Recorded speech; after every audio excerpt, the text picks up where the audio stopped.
Do do do, theme song. Do do do, I'm broke, so this is my theme song. Do do do, just imagine this is an awesome theme song. Do do, theme song.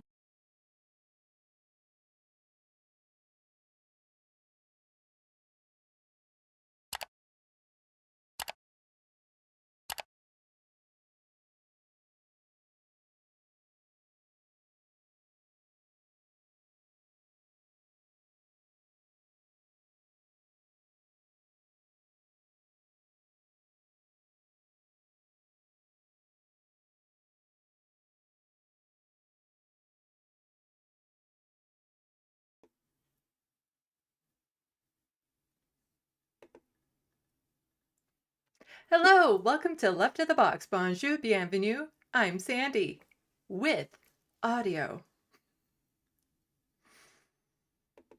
I gotta get better at doing that. I really gotta get better at somehow checking to make sure my mic is on before I start stream, but sometimes I get paranoid that people will hear things beforehand if it is on, and yeah. Well, hello everyone. Thank you for coming out. So far, I see we have Looney Tunes and I Still Shower in the chat, and thank you so much. I appreciate it. I know sometimes it's like Sundays are a weird time, I guess. Ooh, I need to start doing this, sorry. I now dual record while I'm streaming. I can also record on OBS as a backup, and recent events have taught me that should be a thing to do. Anyway, yeah, I know Sundays can be kind of like a hit and miss day, especially like today it's kind of gloomy and wet out, but you know, not everyone lives in southwestern Ontario, so I can't say that it's the same for everyone. But you know, as we get into the winter months in particular, I think sometimes it's just people just want to relax with comfort movies and things of that sort and not learn about the horror of the news and what's going on. It's a bit of a, I don't know. I still feel like it's important to get some information out there.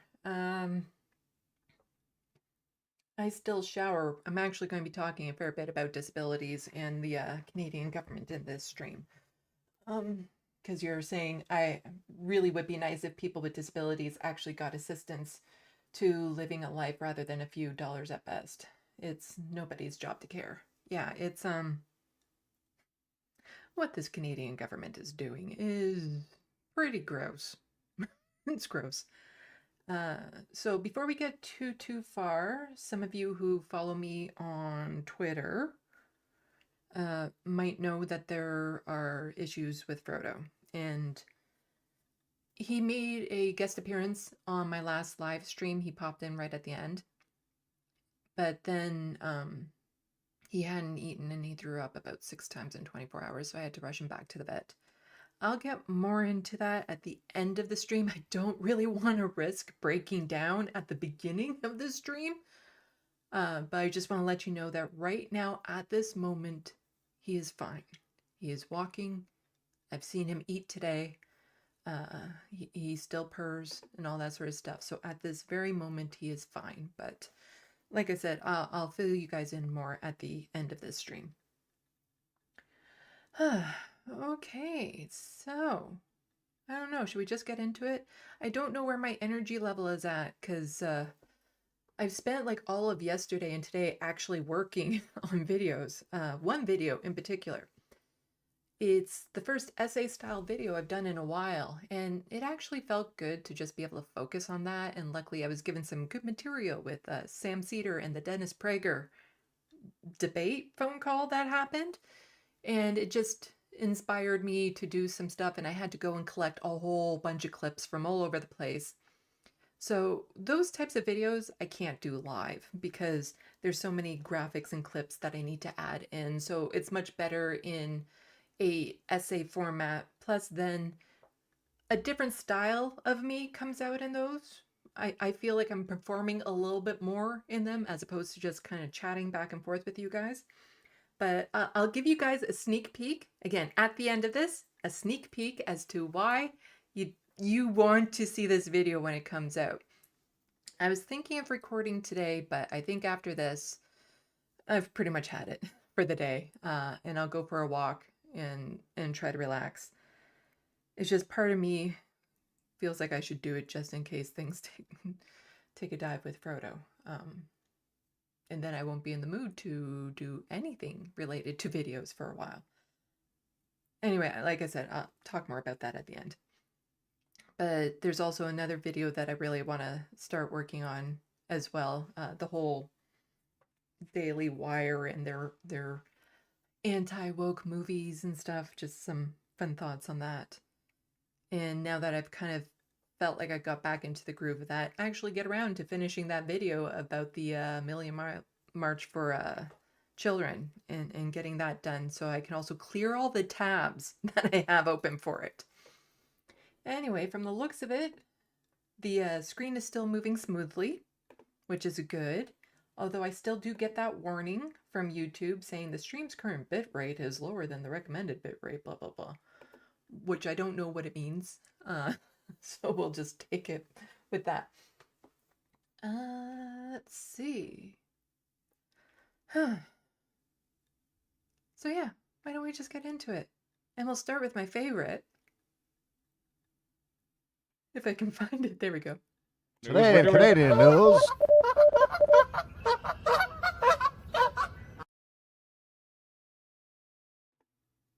Yes, today in Canadian news. Did you know there was a leadership race for the Liberals in Ontario? Yeah, I'm pretty sure no one really knew. It's to say there wasn't that much attention put onto it is an understatement. And I get it, leadership races off election season might not, they're not people's top priorities, and the Liberals are in third place, but given how much the establishment likes the Liberals, I'd figured that it would get a lot more attention than what it currently has. But it's also, again, just another indication of where we are in Canada when it comes to political engagement. Because if there was a state election for a party leadership there, I'm pretty sure it'd get more attention, but it works differently down there than it does up here. Because you wouldn't have a leadership race for a party, you would just have an election. But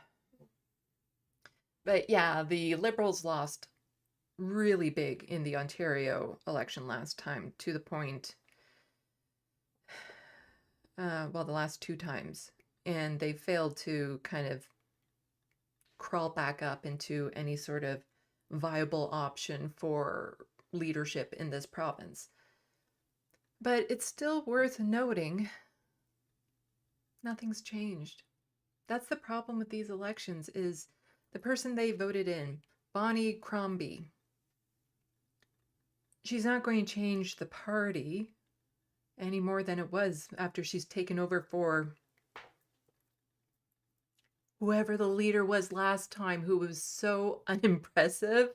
Nobody remembers who the last leader of the Ontario Liberals was, because I don't even feel the need to Google it. It's so unimportant. But the thing is that you get people like Bonnie Crombie, who's currently mayor of Mississauga, which is a larger city here in Ontario, and she is just another career politician stepping up, who's going to be no different, offers the people of Ontario nothing new. So just to read from the headline here, Ontario Liberals have selected Bonnie Crombie, a three-term big city mayor and former MP, who boasts that she gets under the skin of Premier Doug Ford as their next leader to go head-to-head with the Premier in the next provincial election. Saying that they're going to go head-to-head in the next provincial election is very optimistic of them. But it is just about, let's get somebody who rubs the Premier the wrong way, as opposed to, offering anything substantial. And the thing is that what I am saying about her is almost interchangeable to what I could say about the Ontario NDP. At this point, those two parties are virtually the same, with the type of person that they have running for leader, with what they offer to the province, with how they run their campaigns. Everything is the same. Crombie was voted to do the job as legislators' third party looks to rebuild from blah, blah, blah. We have this big, strong Liberal team now. I hate to break it to you, but we have to dig a little deeper, she told Leadership Convention crowd in her victory speech Saturday. You know why? Because Doug Ford and his Conservatives, they will be coming after us any minute now. So we have to be ready. We have to be ready to work even harder, but together. Ford and his cronies have been the opponents in our sights for this entire campaign. Yeah, that's main character syndrome going on right there. Right now, the Liberals are no threat to the Conservatives. In fact, nobody is a threat to the Conservatives right now, which is just absolutely devastating that he's allowed to get away with all the things he's getting away with, Doug Ford, and nobody is a viable challenger at this time because nobody is offering the people of Ontario something they can get passionate about, something they can get energetic and enthused about. The mayor of Mississauga, Ontario, beat Liberal, blah, blah, blah. We don't need that. Crombie says she wants to see through Mississauga and Peel region budget, and then she plans, blah, blah, blah. Let's just see. Yeah, so she got a whole bunch of people to sign up to become Liberal party members to vote for this, but then apparently only a fraction of those members cast ballots in the election. So it's one of those things, like, you can't even get the buddies you signed up into the party to come out and vote for you. That's how unenthused people are. Crombie, as Mississauga mayor, has been a vocal opponent of Ford's change to how municipalities collect certain fees from developers that help cities fund infrastructure. The Association of Municipalities of Ontario had said the move shortchanged municipalities by $5 billion and has pushed hard for the dissolution of Peel region where her Toronto area city is located. Later in the article, where is it?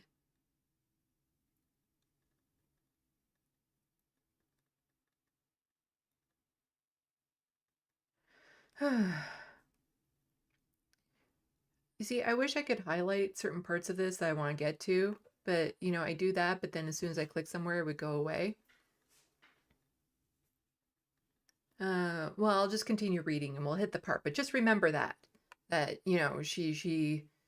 she's mad at Ford and how, developers are treated and they collect certain fees and all that sort of stuff. I've had the opportunity to go toe to toe with Doug Ford on many occasions and yet never seem to, yeah. And I know that I rankle him. She rankles him. Okay, she said during the party's first official debate. And I think that's a pretty good thing. Yeah, because that's the number one thing you want in a leader of a party is just to annoy the other leaders of parties. That is a strong leader right there.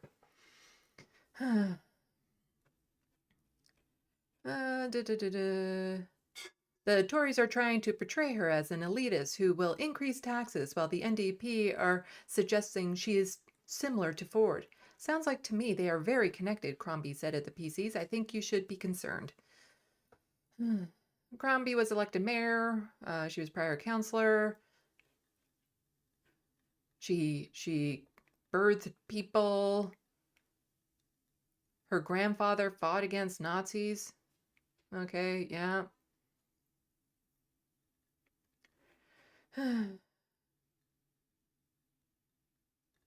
But basically, well, gosh, where is it? I saw it. I hope it was in this article. Ah, here we go. Other candidates were also critical of her fundraising. The Trillium looked at fundraising data and reported that Crombie's campaign received more donation from developers and builders, prompting comparisons to Ford.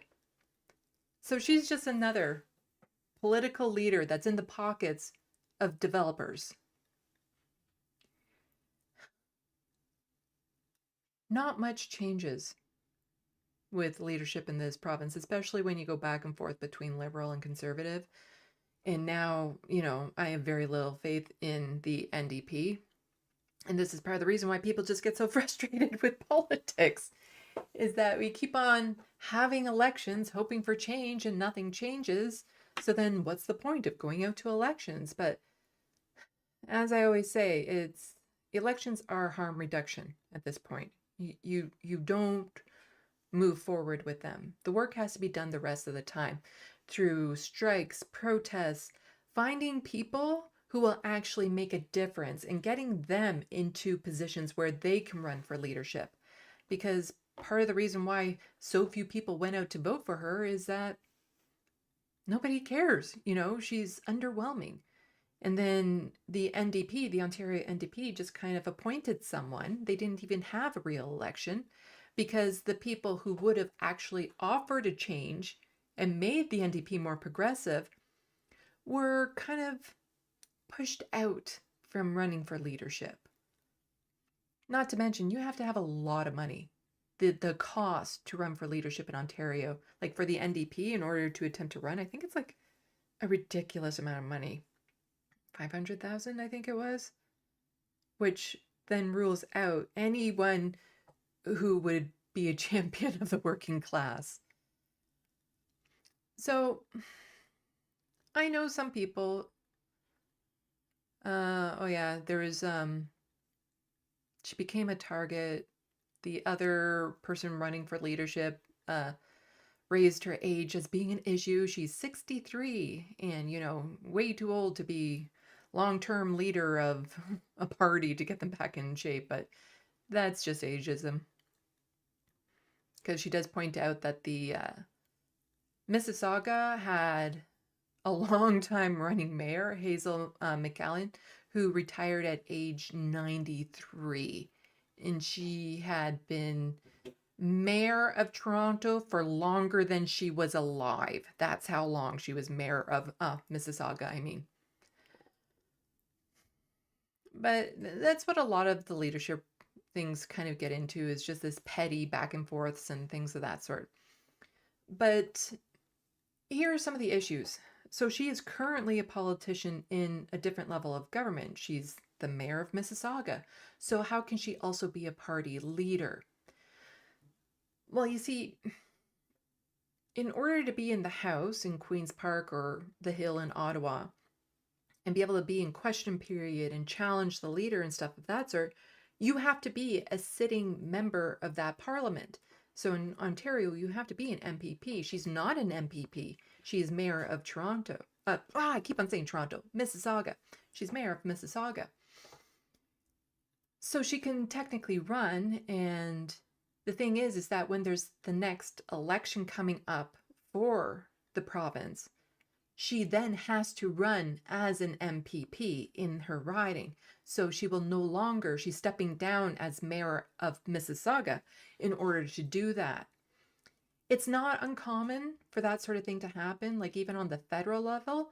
Jagmeet Singh became leader of the federal NDP before he was an MP, which meant all he could do was go in the gallery of the House and watch during question period and then go out and say something. He couldn't actually confront the prime minister or do anything worthwhile because you have to be a sitting member of parliament in order to do that. So she will be stepping down as mayor. I'm not entirely sure when. I don't really care. And she'll have to run for MPP, at which point you kind of cross your fingers and hope you win the riding, because there have been instances that party leaders don't actually win their riding, which then just makes them look really bad as a party leader if they can't even do that. But we got this message here. Merritt Stiles the current leader of the Ontario NDP. Congratulations to Bonnie Crombie as she takes on a new role as Ontario Liberal leader. As you set a new direction for your party, I'm looking forward to your ideas and contributions to debate the future of our great province. And from the lefty Canadian radical, I understand why nobody voted last election. That's where I'm at. Warmonger, neoliberals, all. Democracy is dead. Yeah. Merritt Stiles, Bonnie Crombie, they're virtually interchangeable when it comes to the level of privilege they have, history in politics. They're not offering us anything new, and they might as well be the same party for all that they're doing. It's just super frustrating. The majority of people in this province and across the country want change. We want something new, and yet time after time, we're presented with these options, which get us nowhere. And speaking of the Ontario NDP,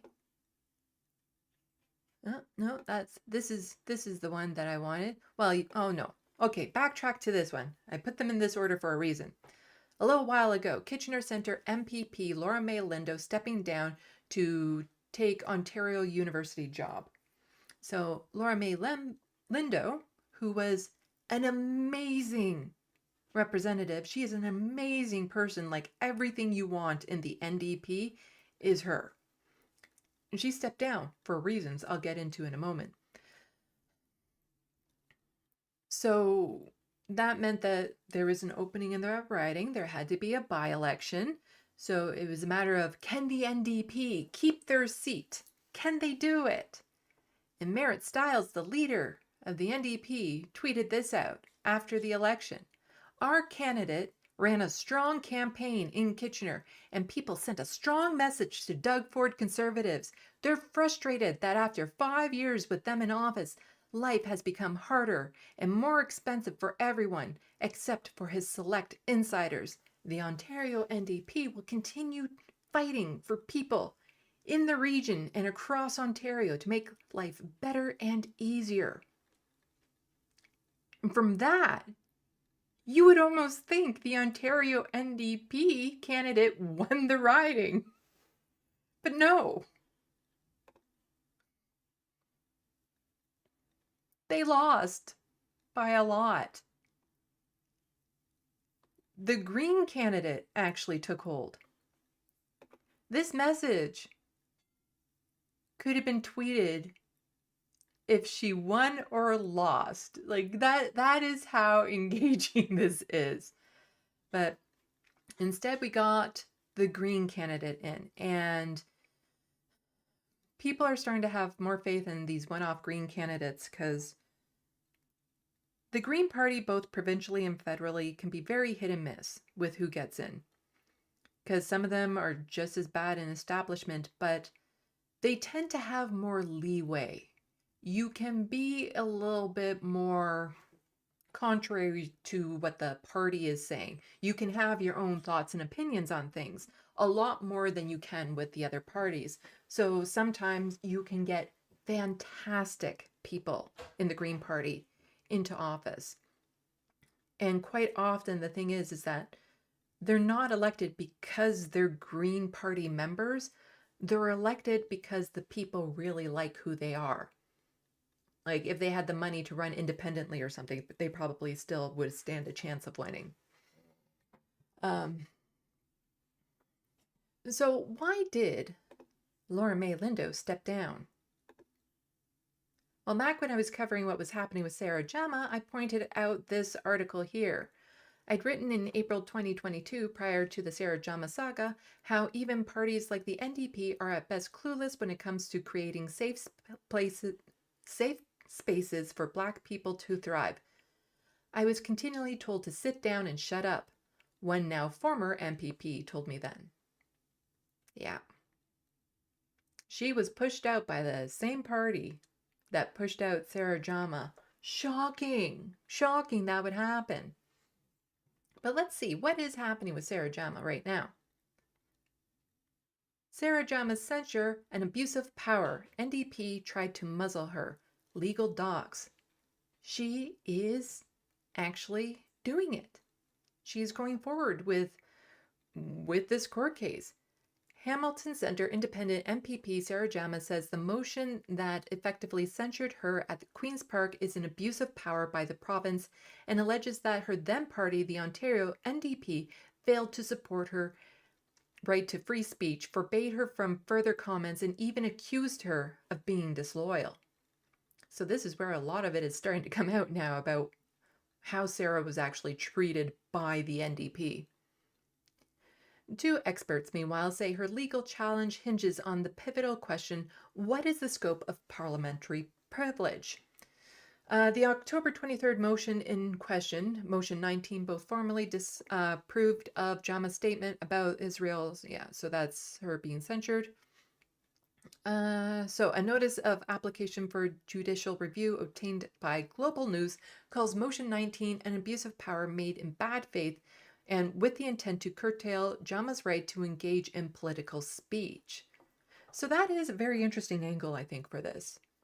To say that by censuring somebody who's an elected official, somebody who represents the people in Parliament, that you are quashing their free speech. Which makes a lot of sense when you think about it, because part of her role is to speak on behalf of her constituents. And because of this censure, she's being prevented from doing that. And we all know the censure was based on BS reasons. Because at the beginning, when all of this new flare up between the Israeli government in Gaza, she spoke out and was supportive of Palestinians. She didn't condemn Hamas right off the bat, and that caused them to, get really upset and censure her. So they censored her for bullshit reasons. And so to use that could be seen as an abuse of power to quiet somebody that they don't want out talking and shut down her speech. So the application seeks to have the censure decision quashed and to declare that measure imposed on her by the motion violated her rights, among other items.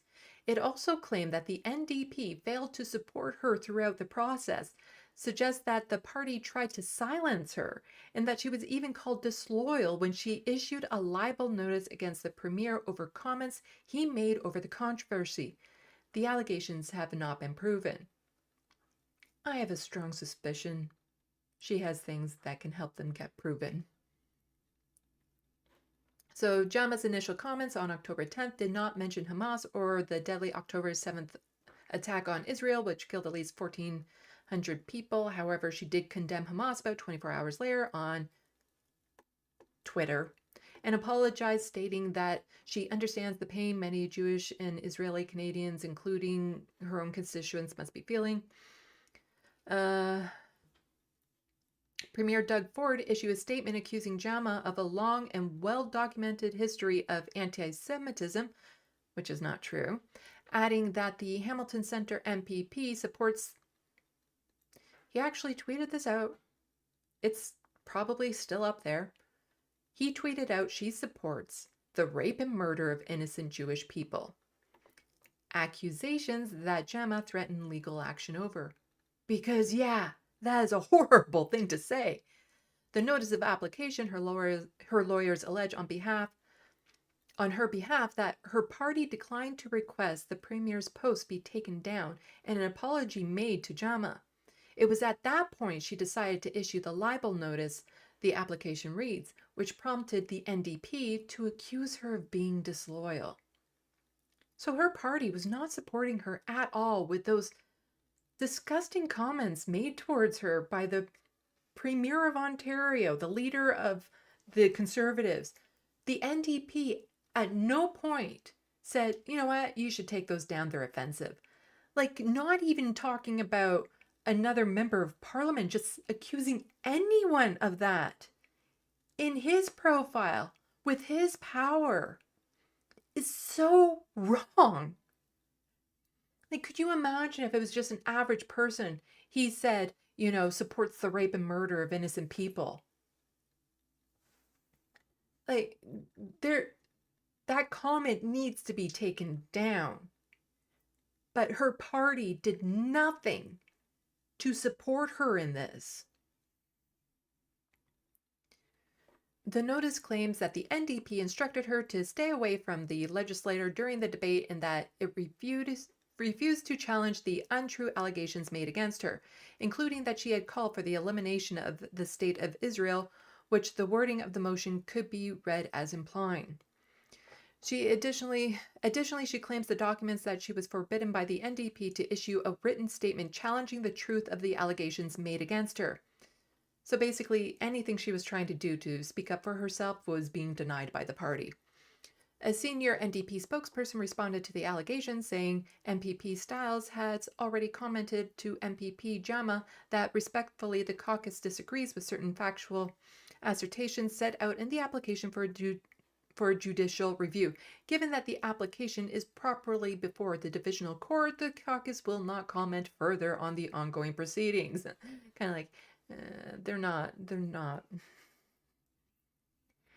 Sarah comes from a background of activism. She's been in kind of legal tussles before.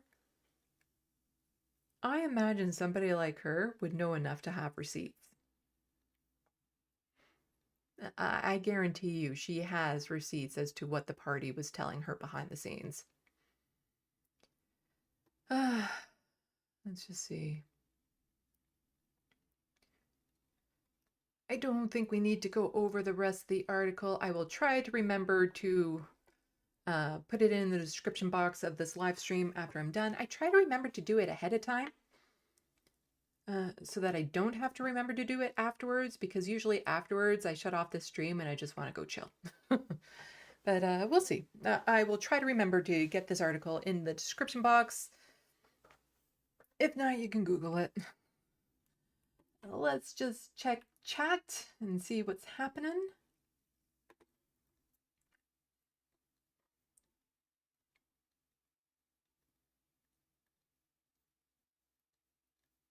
Looney Tunes 9000, but what if they wasted their money on useless shit that they don't need for their campaigns? Yeah. Hello, Karen. Thank you for dropping in. Hello, Emergency Remedial Truth. Hello, MIDI Doctors. Nice to see all of you come out. Looney Tunes 9000 again. As I suspected, they don't want to do a damn thing at all. Yeah, no. The NDP, their treatment of Sarah, again, is just so gross. Everything they did.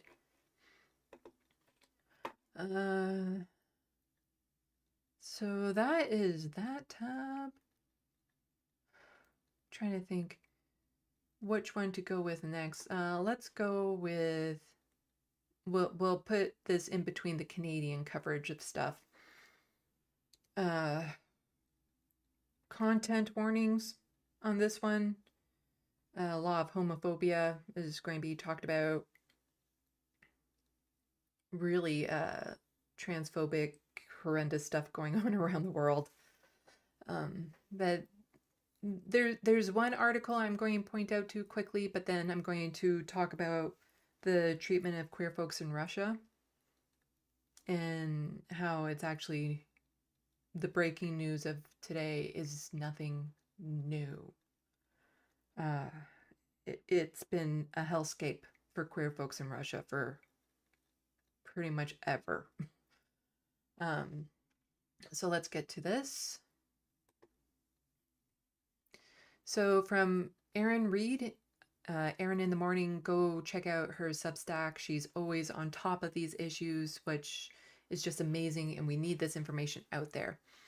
So she quote tweets saying, "This product is literally for trans men who may still menstruate. It has nothing to do with cis people, yet right-wingers still get angry." Go to the tweet from Helen. "Transphobe. Trans people need to get their own spaces and things. Trans men. Okay, we've got menstrual products, especially for trans men. Transphobes. No, not like that. We want to force to misgender yourselves." Yeah. This is the problem. As soon as we find ways of making things accessible, making, you know, more accommodating for queer folks, they find an excuse or their true nature comes out. It was never about, in the cases like washrooms or women's safety or the integrity of sports, it's always about hating trans people, hating queer people. That's what it's about. It's about removing the rights that we have. So let's just go here. World's first tampons for men are an insult to women, apparently. Company says that trans men might continue to experience menstrual cycles even while undergoing hormone treatment therapy to change gender.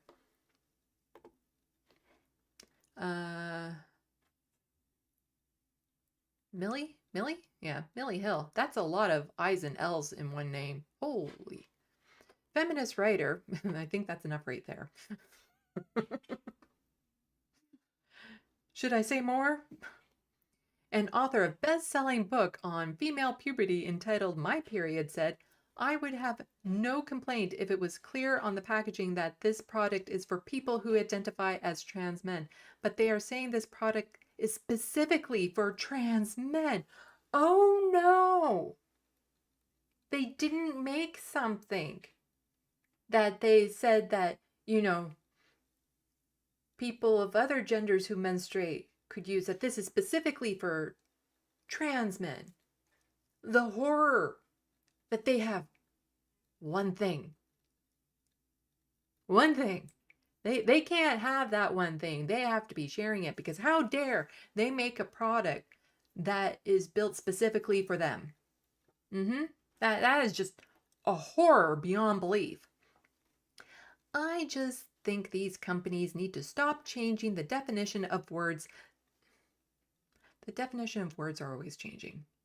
That's why the Oxford Dictionary or all those dictionary websites have to do updates, because new words are included. Some words just kind of disappear because we don't use them anymore. And other words, their meanings change over time depending on how society uses them. So that's not going to stop anytime soon. The definition of words such as men and women to support a lie that people can change sex whenever biological sex is as men and women to support a lie that people can change sex when biological sex is immutable. I don't think she's an expert on this subject or even knows anything what she's talking about, because that is not. It is. There are certain things that you are born with. You can be born with a vagina. You can be born with a penis. Sometimes neither. That isn't your gender. That your gender is something you're born with. But the way that we express it might be different than the way that they want us to express it. That because I was assigned female at birth, I must be a woman and always identify as a woman, when I look back in my life and I realize I was never a woman. I've always been non-binary. And it's not like people are just saying that they want to change their sex because it's some sort of fad.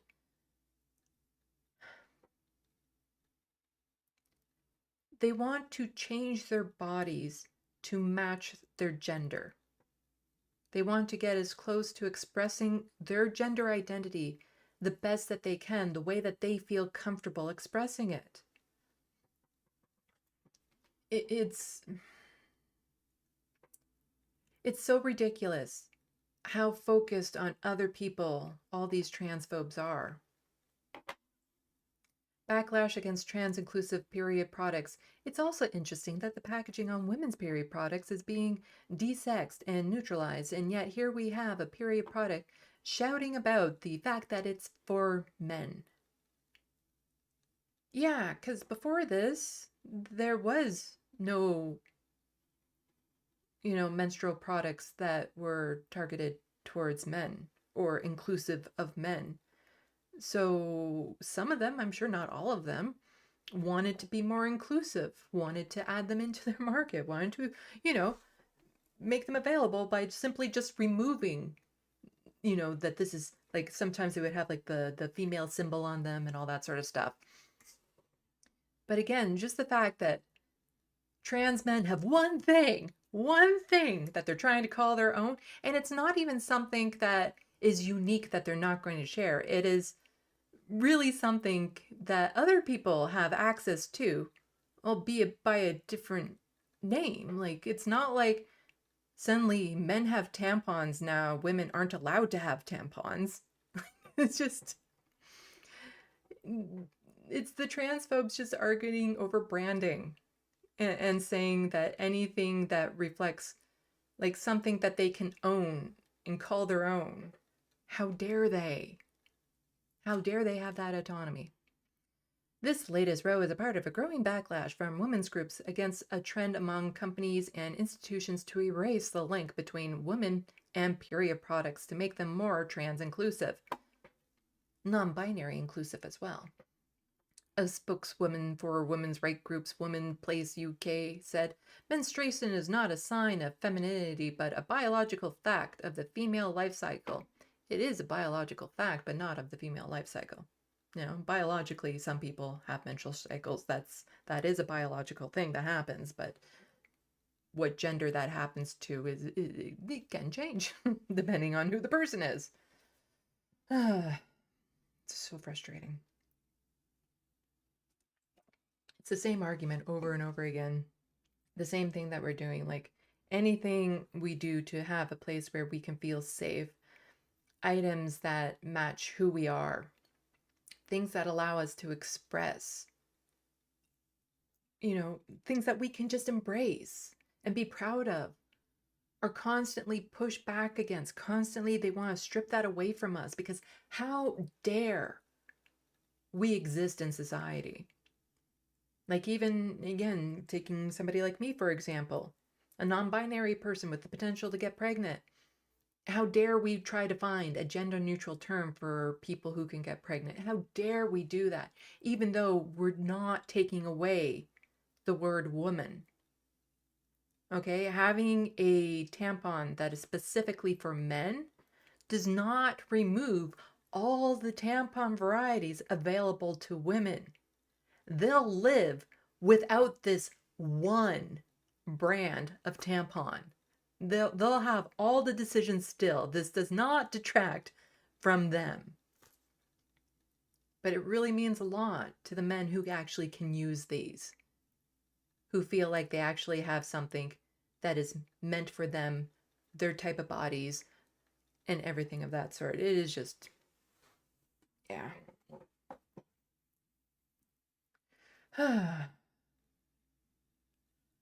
Let's see. So right after this, we're going to get into the hard stuff happening in Russia, because this is pretty bad as is. What's happening and has been happening in Russia for a long, long time. There's reason why there's things called like rainbow railroads, where queer folks have to be smuggled out of countries, have to find ways out of countries and seek sanctuary in countries that literally they have the right to live, because Russia is brutal towards queer folks.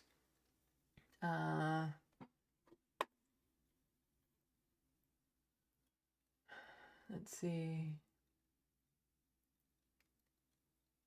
MIDI doctors, people get their knickers in a twist about this stuff. Yeah.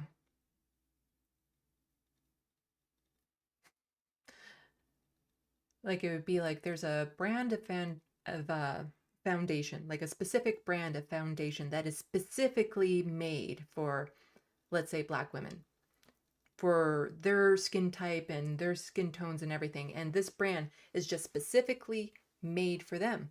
Good. But then these are the same, usually white people, that be, how dare they have their own brand? How dare they do this? We should be able to purchase foundation from their brand. How dare they not give us this option as well, as opposed to the 1,000 options they still have. Like, it is just so ridiculous that this is even, that it's like, oh no, they didn't make things specifically catering to us. How dare they?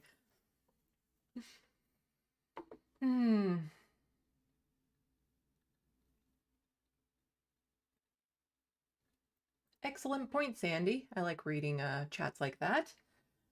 From Karen Bast. Not all that long ago, being gay wasn't being attacked and marginalized. It meant you were very happy. Let's see. Actually, Looney Tunes just reminded me I'm going to put this up. I'll talk more about this again closer to the end of the stream, because the news is emotional enough already. Okay, so content warning, we're talking about Russia and queer issues.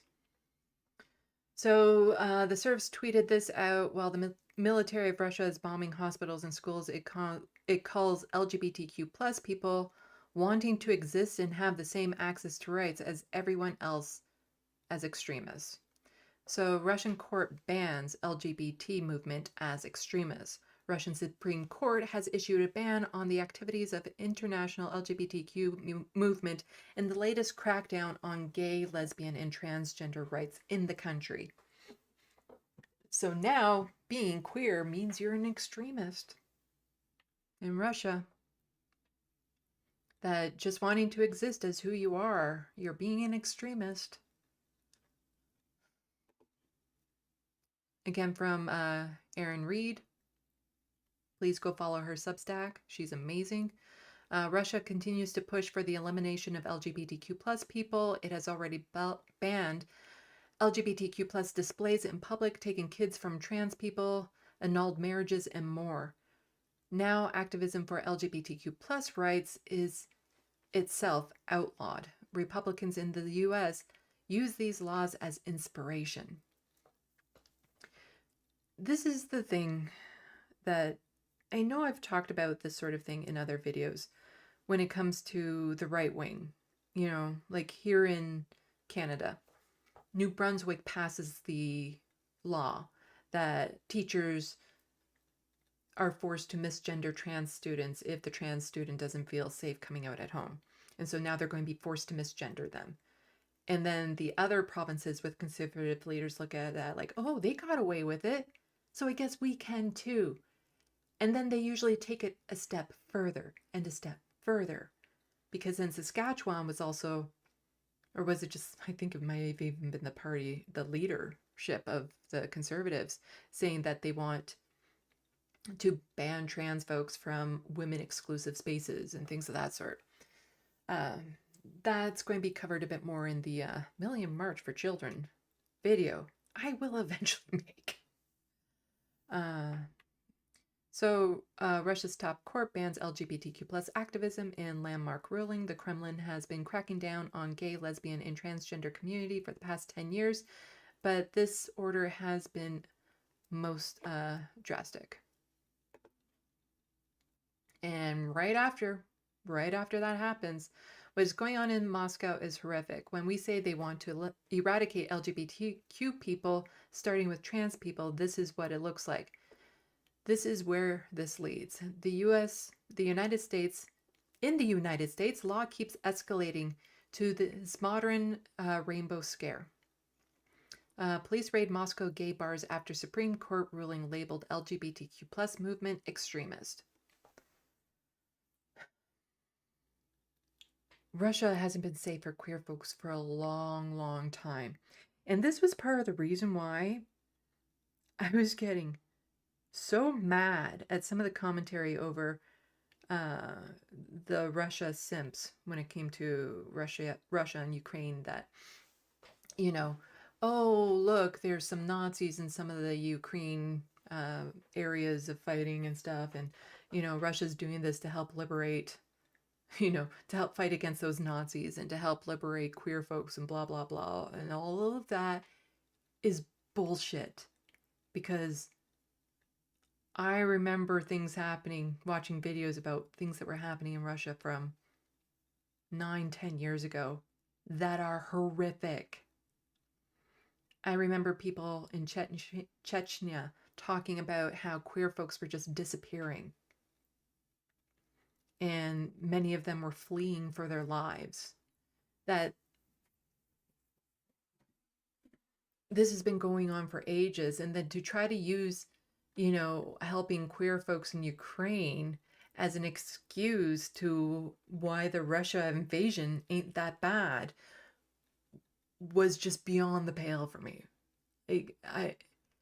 This just goes to show how little some people are plugged in to what's actually happening.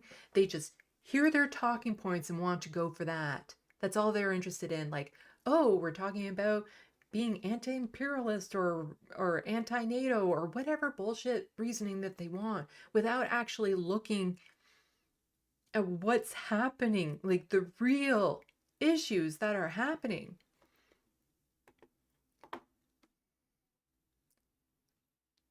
This article is from March 22nd, 2015. The Fear of Being Gay in Russia, from Political Magazine. Moscow's first gay pride parade was held in May 2006, 13 years after homosexuality was decriminalized in Russia. So it hasn't been all that long that it's been decriminalized, but ever since then, they've been working towards recriminalizing it and making it impossible. A soft comparison, I guess, would be like when Canada got universal health care. That was a great move, a move forward. Things were great. And ever since then, the conservatives and the liberals have been chipping away at it. So at some point, it will go back to being just the same as it was before we even had universal health care. Like as soon as it was decriminalized in Russia, they turn around and start finding ways to make it impossible and eventually criminalize it again. It was supposed to be a joyous occasion, the beginning of a new era of openness for the LGBT community. It didn't quite work out that way. Marchers that day clashed with riot police who tried to stop the event. We were disturbed something very deeply rooted in Russian society, some very evil power of intolerance and violence, says Nicola, a prominent LGBT rights activist who attended the march. Only a few months later, Russia saw its first regional anti-gay law passed in... I'm not going to bother with names. I have a hard enough time with Anglo-Saxon names that I've grown up around. I am incapable of reading names.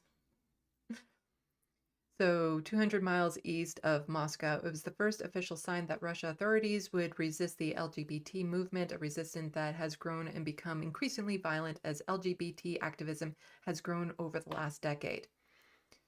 The violence hit Dmitry, I think that's it, in November 2013 when he attended a week of meeting for the LGBT community and friends called the Rainbow Tea Party in St. Petersburg. It was a place to socialize, drink some tea, and play some games. He says, it was a political event and wasn't much for protests. The old town had a hectic feeling that weekend as the 10th annual March Against Hatred took place in the city's gracious main streets. The next day, on November 3rd, the Tea Party was more crowded than usual. I saw two guys next to the door wearing masks, he recalls. After that, I heard shots. The first one hit my eye. They yelled, "Where will you run, Efsler?" And one hit me several times with a baseball bat.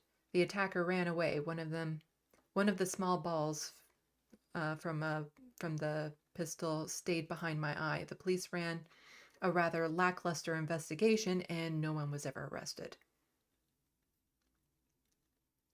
It's a pretty long article, but basically starting about 9 years ago,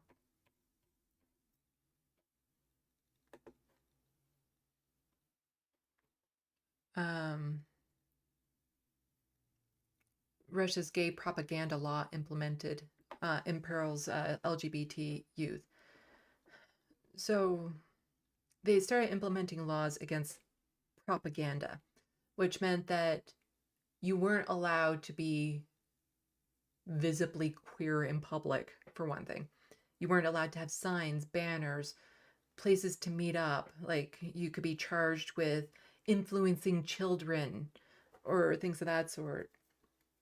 Just absolutely horrific laws to having their very existence in public be deemed as propaganda. And we're seeing laws that are somewhat similar to that, towards geared more towards trans folks in the United States. But it will expand. If they're allowed to get away with that, it will expand to queer folks in general. In some places have started banning materials just related to queer folks, or the way that queer people can express themselves in public. And even gay marriage is under threat again. So LGBT youth in Russia face formidable barriers to enjoy their fundamental rights to dignity, health, education, information, and association. In Russia, apathy towards homosexuality and gender variance is not new. LGBT people there have long faced threats, bullying, abuse inside their family, and discrimination. But the 2013 gay propaganda law has increased that social hostility. The law has also had a stifling effect on access to affirming education and support services, with harmful consequences for LGBT youth. Russia's gay propaganda law is a classic example of political homophobia. It targets vulnerable sexual and gender minorities for political gain. When Russian President Vladimir Putin signed the federal law in June 2013, he pandered to a conservative domestic support base. And on the international stage, the law helped position Russia as a champion of so-called traditional values. Gee, where have I been hearing that recently? The legislation is formally titled the law aimed at protecting children from information promoting the denial of traditional family values. Gee, this is sounding really familiar for some reason. It's almost like I was hearing this yesterday. Yeah. Bans of the promotion of non-traditional sexual relationships to minors. A reference universally understood to mean ban on providing children access to information about LGBT people's lives. The ban includes, but is not limited to, information provided via press, television, radio, and the internet. So, yeah, this has been going on. And one of the more horrific things that was happening, and I remember watching a documentary on it. I'm not entirely sure if it's the documentary that is mentioned in this article here, but I do remember seeing this documentary and being horrified by what was happening. The hunted gaze of Putin's Russia, vicious vigilantes and state bigotry close up. So they're referring to a documentary called Hunted, the War Against Gays in Russia. So I'm not entirely sure if that's the documentary I saw way back when. But basically, there were these groups of vigilantes, people who are protecting the traditional values of Russians, who would design sting operations for gay men. So they would go onto these hidden platforms. Like, gay men still have to be so careful about who they communicate with, who they talk to, the platforms they use, everything, to try to find other men that they can have company with. And they were getting infiltrated by these vigilante groups that would then set up like a sting. So they would have this gay man show up to an apartment or a hotel room, and then he was jumped by a bunch of people who, did all the worst things you can imagine, including sometimes murdering them, to punish them for being the way that they are. And the video crew actually tagged along on one of these sting operations, and even the amount of shaming and stuff that they did to the poor man in that video was probably held back a lot by the fact that they were there. And even what they did to him in the company of this foreign press was horrific. Just the threats and everything they were doing to him. And the video crew stayed behind to see if there was any services that they could offer this guy. But, you know, they are literally being hunted. They are being targeted.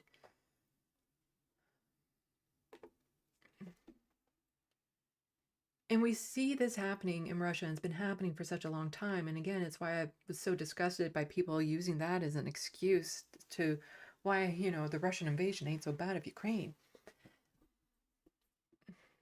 Because I see that as a warning to what could happen here. Because we always say, oh no, it will never happen here, it will never happen here. And then suddenly, different laws start getting passed. You know, suddenly conservative leaders are a little bit more outspoken. Suddenly there's marches in the streets with little kids on stage saying gay people are disgusting and should be removed from Canada. This is why there has to be global efforts for progressives, for the left wing. The right wing is already really well networked, but we have to start working together and start taking the issues of other countries seriously, as serious as we would here, because if it happens somewhere, it can happen somewhere else. It can happen here. And we keep on wanting to live in this bubble where we think we're safe. And then a lot of people unplug because, you know, politics is so unappealing, and, you know, we have very boring leaders and there's nothing there to energize us or make us enthusiastic about who to vote for. But then slowly, it's the whole frog in boiling water, I guess, type thing. And by the time we catch on, it's too late for a lot of people.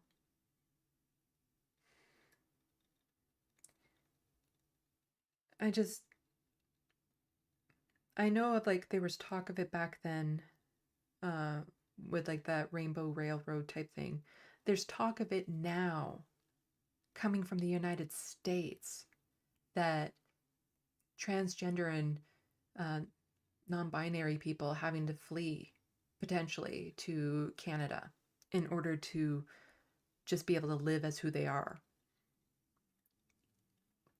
But it feels like they're just leaving the ship to get onto a leaking life raft. And we need to start plugging those holes. Okay, let me start checking the chat. Yeah, it's a very dire situation, and I just,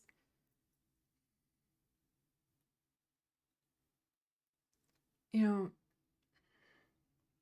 nobody chooses to go through that type of harassment. Like, there isn't this awakening in your teen years of, you know what, I was putting a lot of thought behind it and I think I'm going to be gay. Like, it doesn't happen like that. It is, for the most part, something, it's just the way you're born. It's who you are. It's part of what makes you unique. And it has always been throughout human history, part of who we are. And yet, more and more, we're being forced to conform to these very binary systems that force people to be something they're not, because it's just a way to maintain control of power, of patriarchy, of capitalism. It all works together. And I just wish that the left could get more organized, that we could have people that can energize larger groups of people, that because in Canada, I look at the options we have for leaders and I'm so underwhelmed that we need people out there speaking up.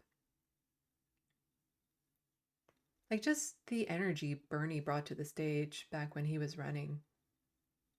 we need that now. Like, I can't think of another leader or potential leader that has brought that much energy to the cause since. But there's been other little gains. You know, you have Chris Smalls, other union workers, you know, AOC. It's happening on smaller scales. There's a lot of going wrong in this world right now. I think people just want to see more signs of hope.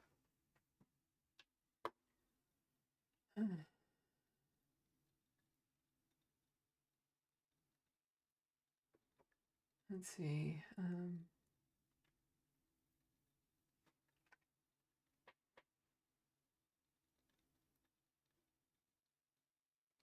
So, welcome to all the people who have started to pop in. It's great to see you on a Sunday evening. If you're in, you know, Eastern Standard Time. Or it's great to see you any time of the day, no matter where you are.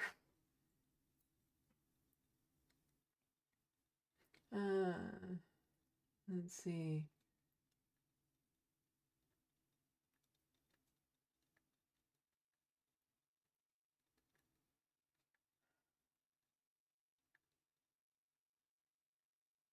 MIDI doctors' regression in social standards is a really dark signal that the planet is off track. Brenda, Noel? Is it Noel? I don't know. LGBTQIA plus are a group that defies the status quo. Authoritarian governments don't like people that are willing to go against the status quo. Yeah. Yeah, we don't fit into their neat little, you know, man, woman, work, have family cog in the machine that they need. You know, if we're willing to go against that, then we might be willing to go against other things that keep them in power.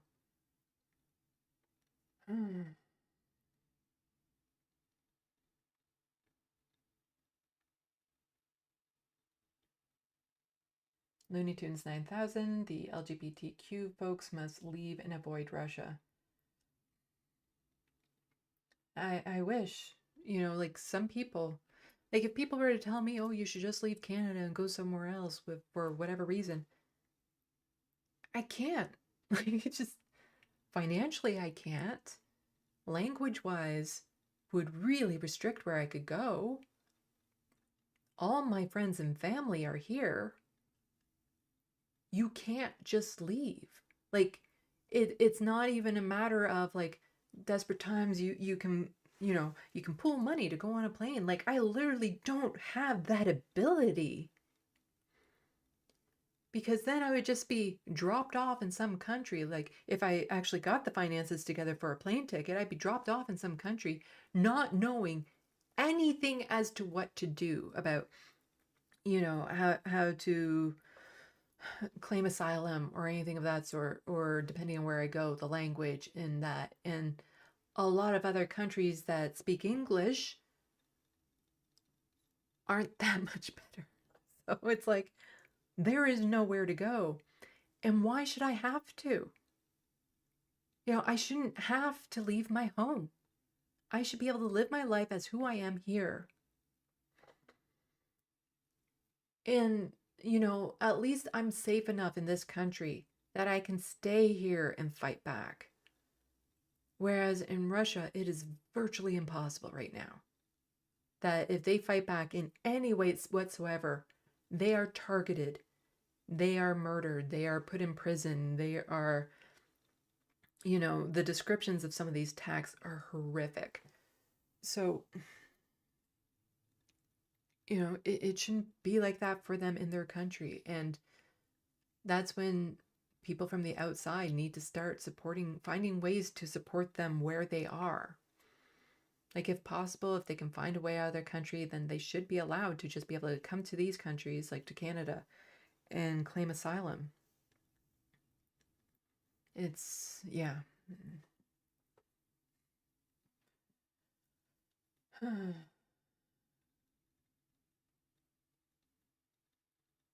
Donald James X, there's a strong right-wing presence in Russia, kind of like America. Yeah. In Russia, they're getting away with it a lot more. And the United States is just kind of looking at them for inspiration. Brenda, America's right wing would like nothing better than to create the Handmaid's Tale right here and now. Yeah. Like, I don't actually have anything to cover on what's happening in Gaza today, because with everything that's been happening with Frodo, I haven't been able to gather my thoughts quite as well as I had hoped. But there's all this talk about, you know, how dare there be like a Muslim dominant country and all this sort of stuff. Like, what about the poor Jewish people in Israel when there's mostly Arabs around them and all this sort of stuff and blah, blah, blah. You know, just in North America, we're in a Christian run governments. You know, you look at in the States in particular, a lot of the highest up conservatives are people who would gladly see me taken out of society. But somehow it's an issue when it's brown people doing it towards Jewish people. But when it's Christians doing it towards people like me, well, they'll claim free speech or family values or something of that sort. Or when it's the not Jewish people, but the Jewish Israeli government doing it to Palestinians, well, they have a right to defend themselves. It's always excuses as to why they're allowed to do the atrocities they do, and then any pushback in the slightest. Well, how dare you? Kind of like, how dare trans men have a tampon they can use and specifically use? How dare people fight back against their oppressors? Like, oh no.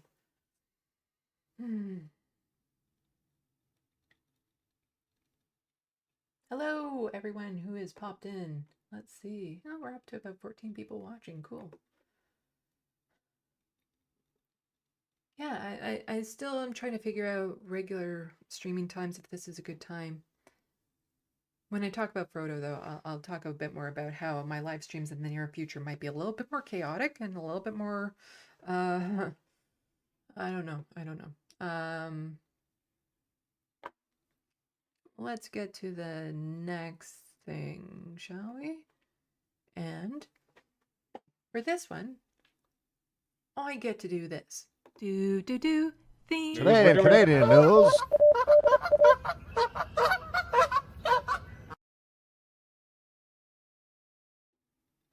One of these days, I'm going to get really smooth at doing these transitions. So, International Day of Persons with Disabilities happened. That happened. Justin Trudeau is off to the performance politics party, whatever you want to call it. He's doing his best to make it sound like they're doing good things for people with disabilities. 1 in 4 Canadians have a disability, many with disabilities that are not visible. We'll keep working to make sure all persons with disabilities are treated with dignity and respect and have equal opportunities to participate and succeed. I'm just going to do this. Yeah. That's what you say, huh? Huh, Justin?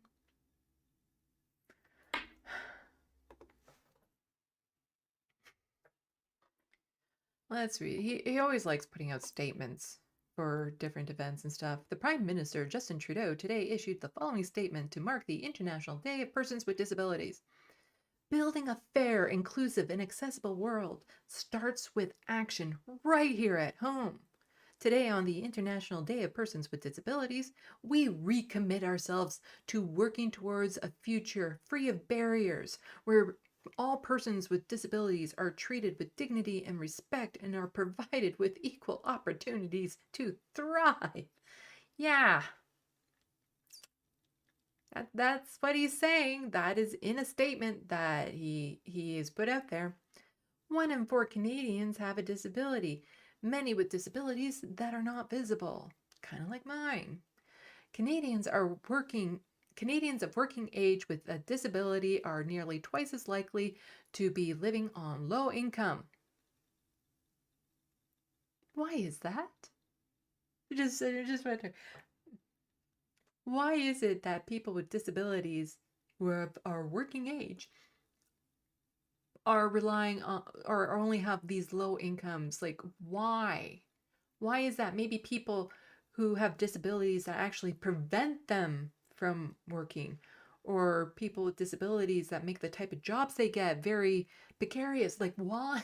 Why would we be on a low income if we're in a country that actually cares about us? That would support us the way that he's trying to say that this happens. That is unacceptable.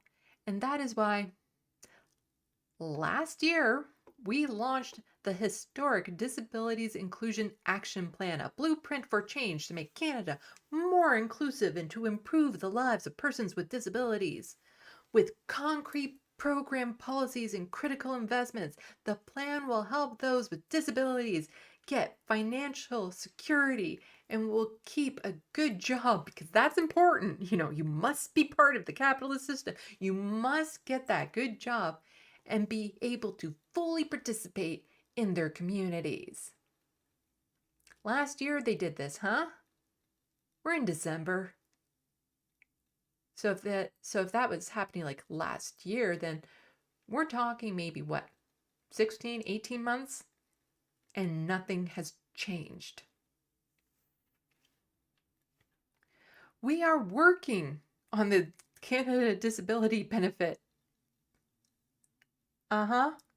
Which will provide direct support to low-income working-age Canadians with disabilities. Disabilities are diverse in nature. There is no one-size-fits-all solution. And that is why Canadians can share their unique perspectives using the Canada Disabilities Benefit Regulations online engagement tool. Unless you have a disability that prevents you from doing that, and unless you don't have access regularly to the internet. We also created the Disability Inclusion Business Council. Gotta get those people with disabilities back into the workforce. That's the priority. To prioritize accessible and inclusive workplaces and to ensure that employees with disabilities can fully participate on the job. We will continue to work in partnership with disability communities, province and territories, and organizations across Canada to make Canada more accessible and to assure that no one is left behind. This idea of leaving no one behind is also at the heart of Canada's role in promoting a more just and inclusive world. Disability rights are human rights, and Canada will continue to take ambitious actions to champion disability rights at international forums, including the United Nations and the World Health Organization. We are committed to ensuring persons with disabilities have equal opportunities to fully participate, succeed, and get ahead. Today and every day, I encourage Canadians to learn more about how they can promote inclusion and equality in their own communities. People, do it yourself. And across the country, let's continue working together to make our country better and more inclusive for everyone.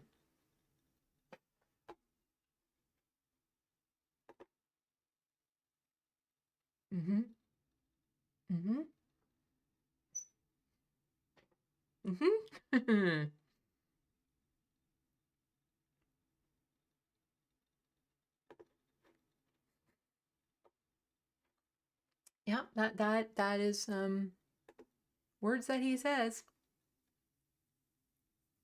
Oh, and look, to help more people like me. As of today, Canada's new suicide crisis and emotional distress helpline is available across the country. If you need help or know someone who does, you can reach out to 988 by phone and text in English and French at any time and any day of the week. I'm going to switch this to this.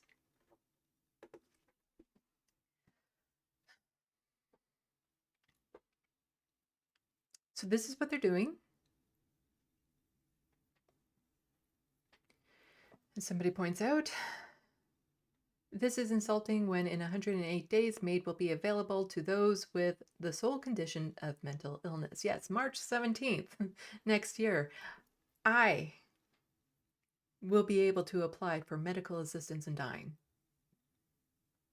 But I have a hotline. Again, our federal politicians have failed 1.5 million disabled Canadians. No surprise. They give free death to us in March 2024. Where's the budget for the CDB, the Canadian Disability Benefit? There isn't any. This is a parody today. Tomorrow I can say for sure. What is also a parody is how we treat people, disabilities. Yeah, they've been promising us for the longest time, Bill C-22, the Canadian Disability Benefit, that will go into place and that will raise the income to people living with disabilities to, a level which isn't in dire poverty, just regular poverty. And yet for some reason, they never find room for it in the budget. It keeps on getting put off and put off and put off. And now it will be well after March 17th before it is put in place, if at all. And I say if at all, because if it isn't actually out there and, already being sent to people by the time there's another election, if we get a conservative government in, it's gone. But they don't care. They just don't care. They give me a hotline? So what? When I call that in 6 months, when I call that, you have the option of pressing 1 for help with your suicide or 2 with help for applying for MAID. Is that what's happening? And we'll get into more why this is so insulting.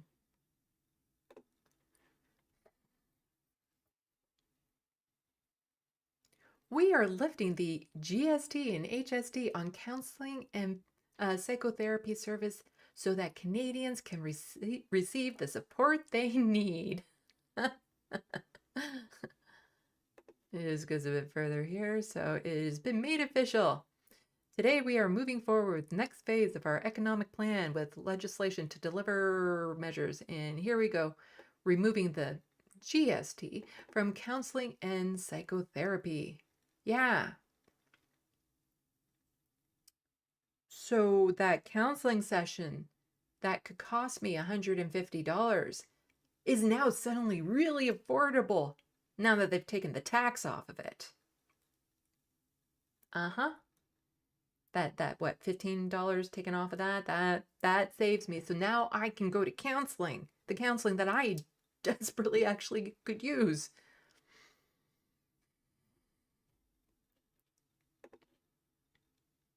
Yeah, removing tax from out-of-pocket therapy only benefits those who could already afford therapy. Chrystia Freeland and the Liberal Party doesn't care about the mental health crisis here. In fact, they again voted for MAID for mental illness last month. No therapy, but you can die.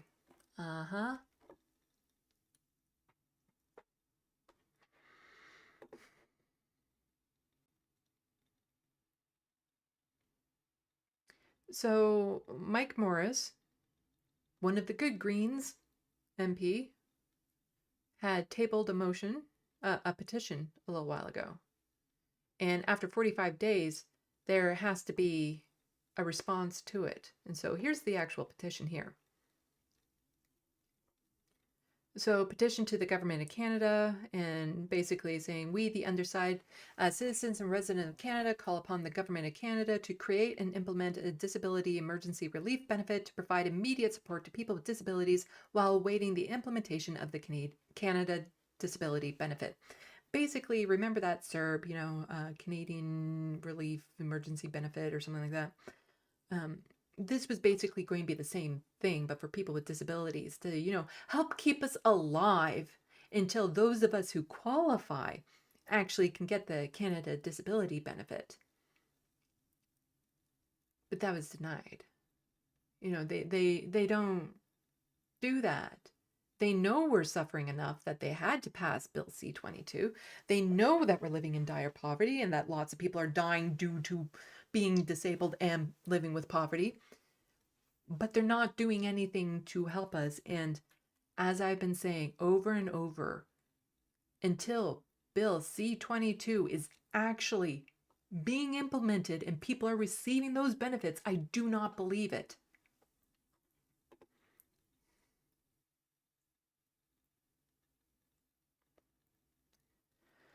This is the response to having this petition. So, the government is committed to reducing poverty and supporting financial security of working age persons with disabilities. Bill C-22, the Canada Disability Act, was introduced into the House of Commons June 2nd of 2022.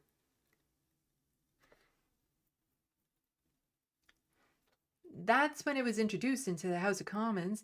It didn't get royal assent until June 22nd, 2023. Now, so you see, they've been working on this for a while, and it's still going to be probably over a year before this is actually implemented.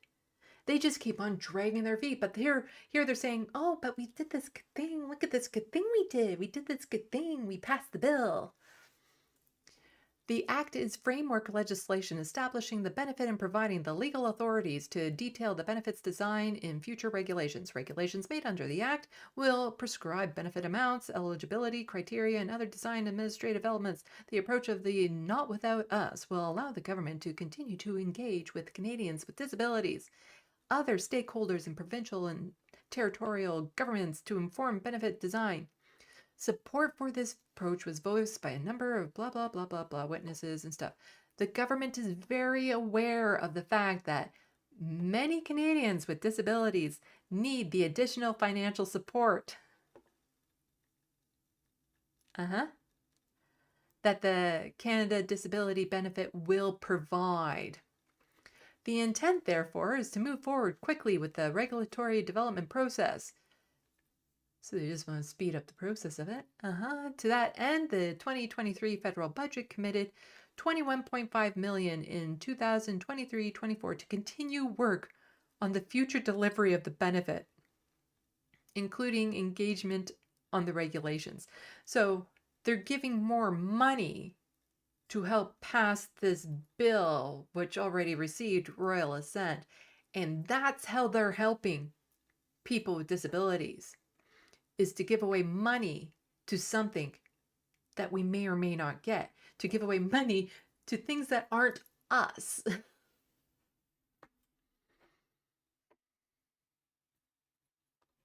Where was I? This work will build on engagement activities, including roundtables. Ooh, roundtables are so good. So good.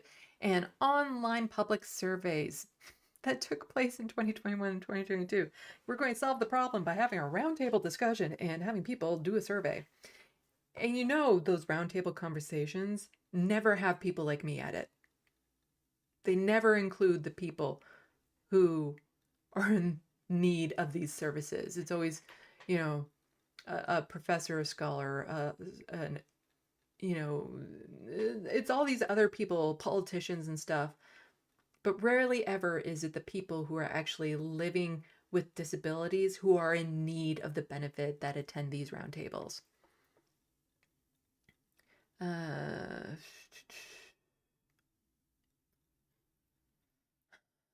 new engagement has been...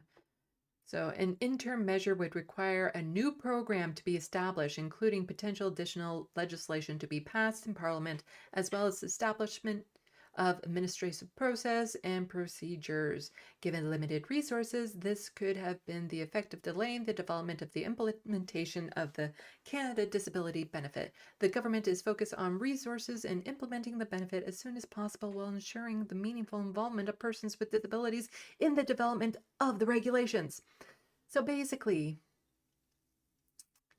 it would cost money and time and people if we were to do something right now.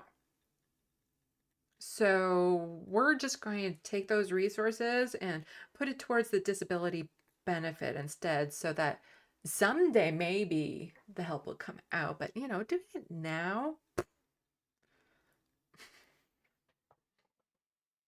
No, no, no. They're not going to do anything to help the people who are in so dire need of assistance right now that they had to pass Bill C-22 to begin with. They're not going to do anything to help us stay afloat until then, except, give us a hotline for when we're suicidal and to remove the taxes on counseling sessions.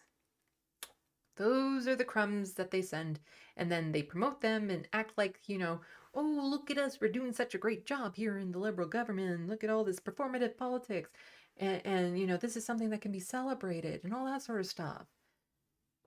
And it does nothing to change the pain people living with disabilities are going through. I don't think that's the one that I wanted. Ah, here we go. March of Dimes. Join us in the lead to, I don't know if the volume's on right now, so I'll pause that.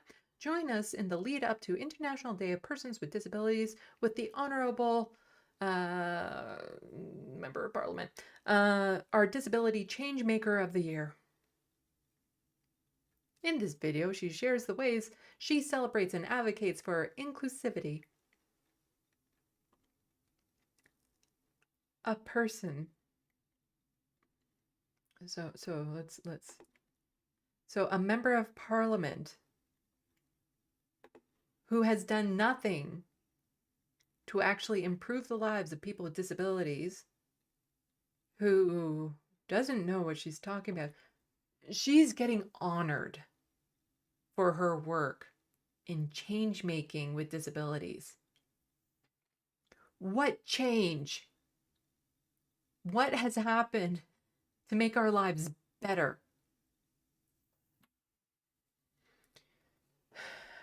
And then just lots of people saying, yeah, this is ridiculous. Yeah, is this a joke? She was directed to do that job and did the worst possible job. Disabled folks were strung along under her tenure, lied, and left without supports. This just discredits you all. I'm always suspicious of like organizations that give out like annual awards to like, oh, the top feminist, the top advocate, the top blah, blah, blah, because they're usually part of like elitist networks of just patting each other on the back, of giving themselves awards for the sake of having an award to just make them feel good about themselves and the work that they're doing without realizing that the work they're doing doesn't actually help anyone.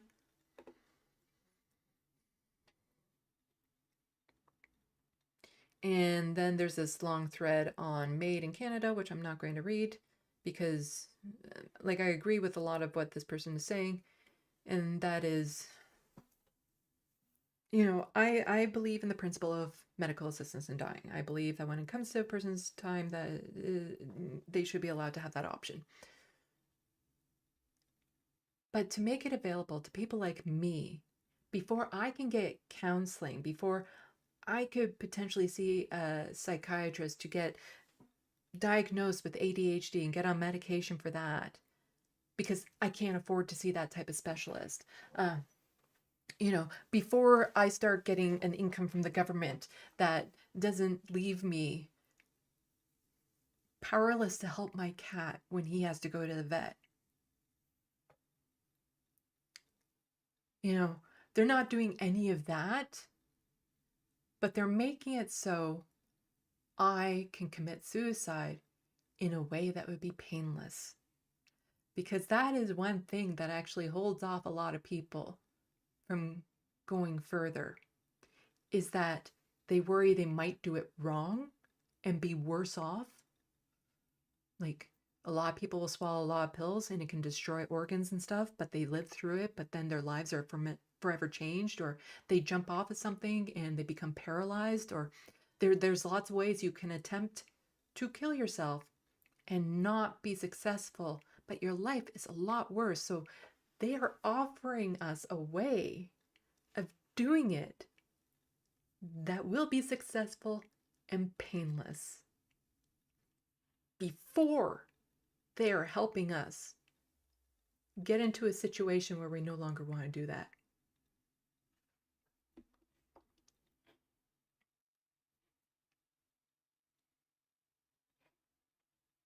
That is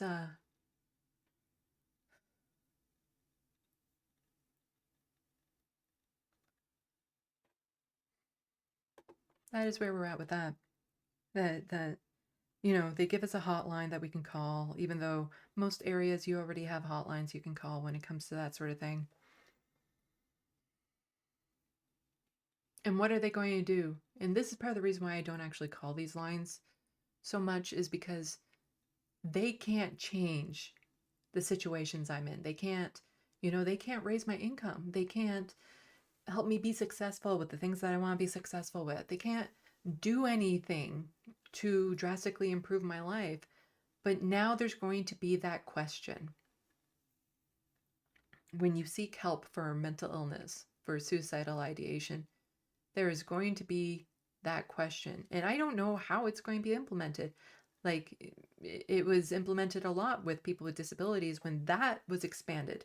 So MAID was expanded already for people with disabilities that made their lives too painful to live, that they could apply for and get MAID, and many have.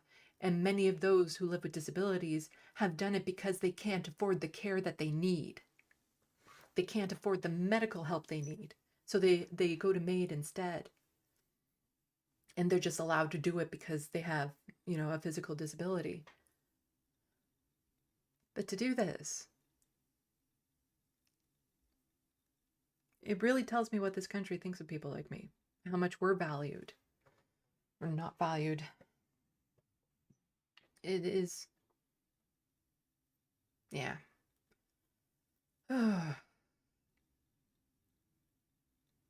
Anyway, I have a couple other articles that I was thinking of going over. I'll skip these ones, but I'll go to this one. It seems interesting in this day of, parental rights and what governments are trying to do to schools and communities.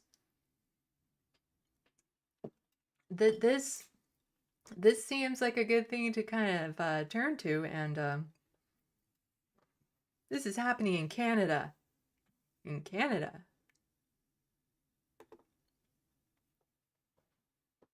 Standing up for Canadian values. Starting in 2025, grade 10 students will learn about communism's painful role in the human history by mandating learning on the Holodomor famine. We're also investing $400,000 to fund a mobile classrooms so kids learn to never be bystanders in the face of evil. Sorry. What's that? Let's have it explained a little bit better here, huh?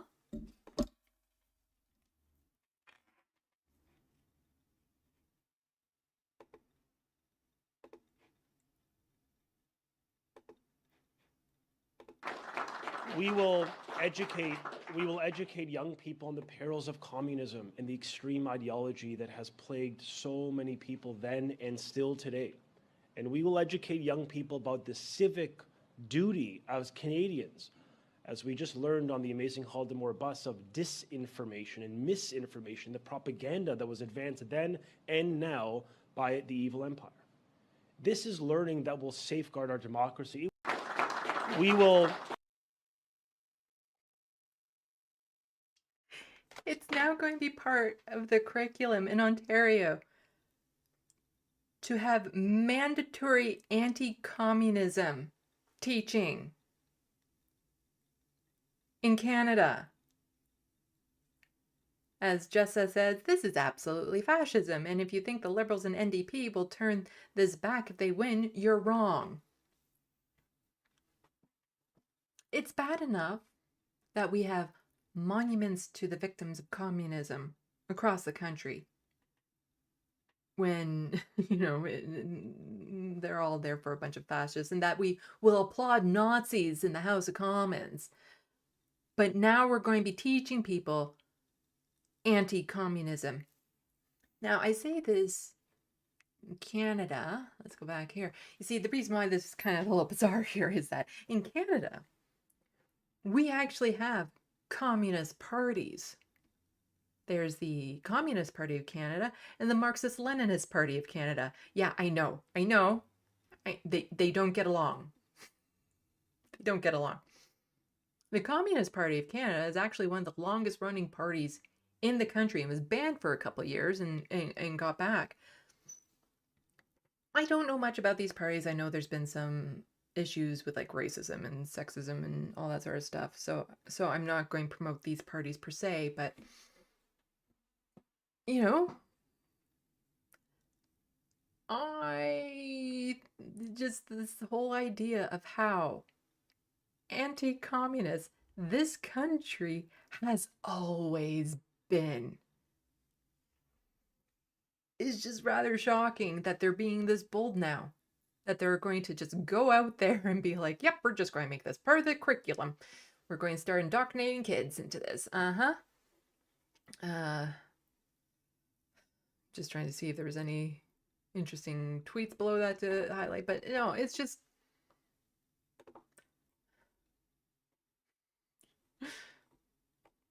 We're not going to really teach about fascism and everything that fascism has done, but we're going to teach about communism and the horrors of communism and everything wrong with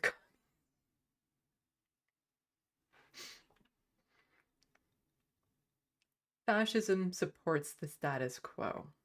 Communism does not. That is what it comes down to. And like with all political movements, it can be run by people with their own agendas who do horrid things, but then it's also misinterpreted. Like, I'm not going to defend communist movements that resulted in lots of death and things like that because I don't know what happened. I haven't studied up on it. I don't know. I just know that when you talk strictly about the principles of communism and the hopes and what they want to do, sounds pretty good. Sounds pretty good. But it is more like, we want to ban books that mention queer folks. We want to ban, we now want to promote communism in schools. Like, they're attacking the education because they know that's where it starts. That's where, the indoctrination starts into a lot of these things. But you shouldn't be banning information and you shouldn't be forcing false information down students' throats. Like, it is just... Can't get over that. It's so funny that they would do that. That they would just, where's the course on the horrors of fascism? And then start talking about, the Conservative Party and everything they're doing. Oh, here, I wanted to give my 2 cents on this. Can't really do that in Canada anymore. We don't have pennies. Here's my nickel on this that happened over the past week. Henry Kissinger, fucking finally, getting him finally out of that toy game, that meme that has been around forever that I absolutely love. I was stressing that day with Frodo, which again I'll get to in a minute.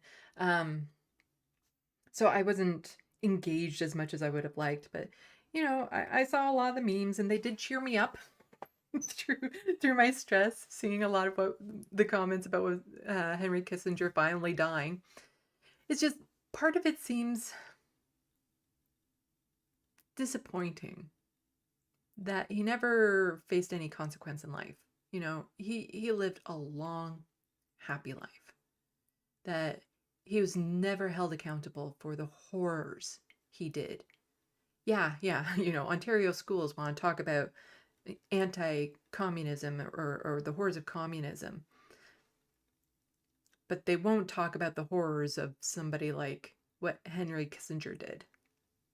That's a no-go.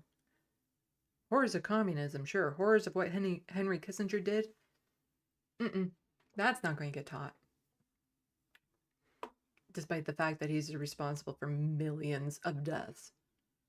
So this just seemed, it was a bit, you want them to be held accountable in life, and it's not happening. So but the thing that nobody was talking about, and I felt was like so important to be acknowledged during this time, is how bad I feel for death.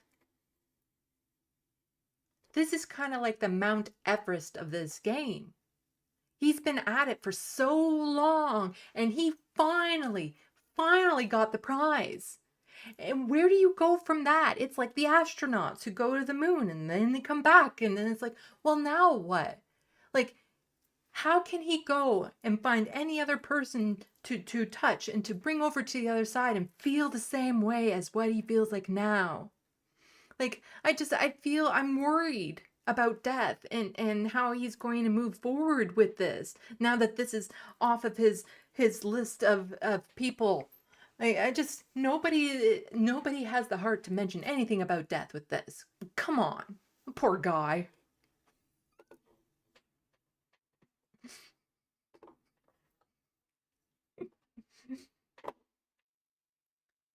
I'm going to check the comments.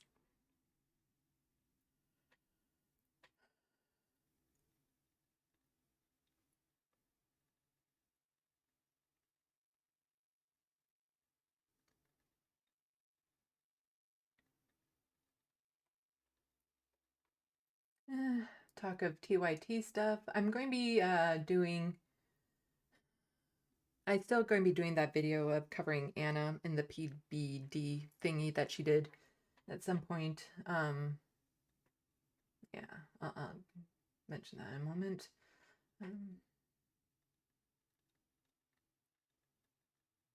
I don't follow a lot of what's happening at TYT these days, so unless there's a tweet of theirs that goes viral, I don't necessarily know what's happening on the main shows and stuff. I'm also thinking of finally releasing my own video as to the Rebel HQ experience. Now that Jeff has and stuff, and I just don't want to release it for the sake of shitting on TYT. But I feel like, but now seeing everything that's happened there, I feel like there's a bigger thing to it. That there's more to it than what I originally thought. So that's something that I can get into in my video about it.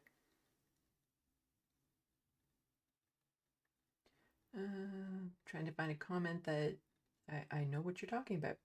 I still shower. Oh boy, Red Scare in schools. Yep. I remember in high school when we were doing those like political compass tests and stuff like that. I was actually the only one in the class to fall into the communism category, and I knew nothing about what communism was back then, only thinking, I don't know if this is a good thing or a bad thing. Yeah, I was the only communist apparently in the classroom. And now just imagine students doing that political test, and if they come to there and be like, huh, but we're being taught we're horrible people. Even though when you look at the principles, it sounds pretty good. Grand Theft Autobot. Oh, Canada. What are you doing? Yeah, what are we doing?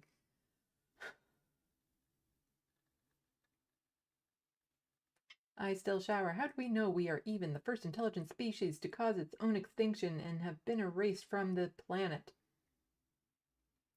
Well, you see, I think the first thing is, how do we know we are even the first intelligent species? That is, and the context that I imagine that is, I don't think we're an intelligent species.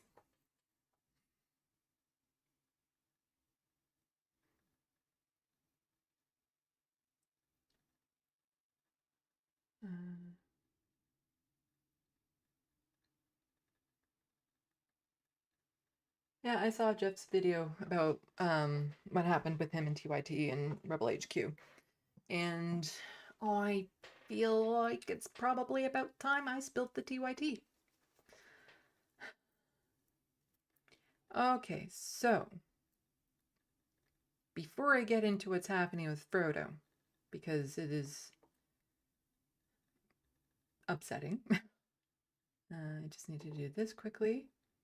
I wanted to give you guys a sneak peek of the video I am working on. I actually have it all scripted out for you guys. I just need to record it. And so tonight I'm going to go for my walk. Even though it's going to kill my feet, I don't care. I need to go for my walk.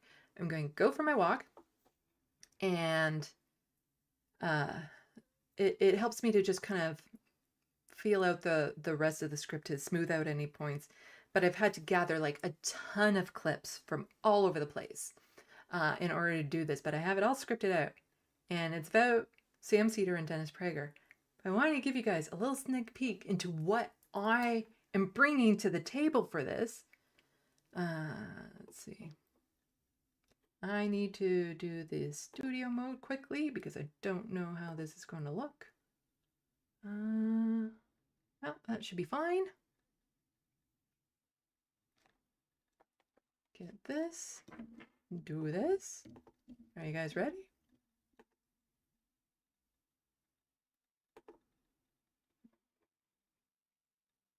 So your last comment was that you were distressed that at the rally in Washington for Israel, they had Pastor Hagee speak, correct? Yes, that's right. I mean, I never totally agreed with John McCain about all things, but when he distanced himself in 2008 from Hagee, I thought that was the right thing to do.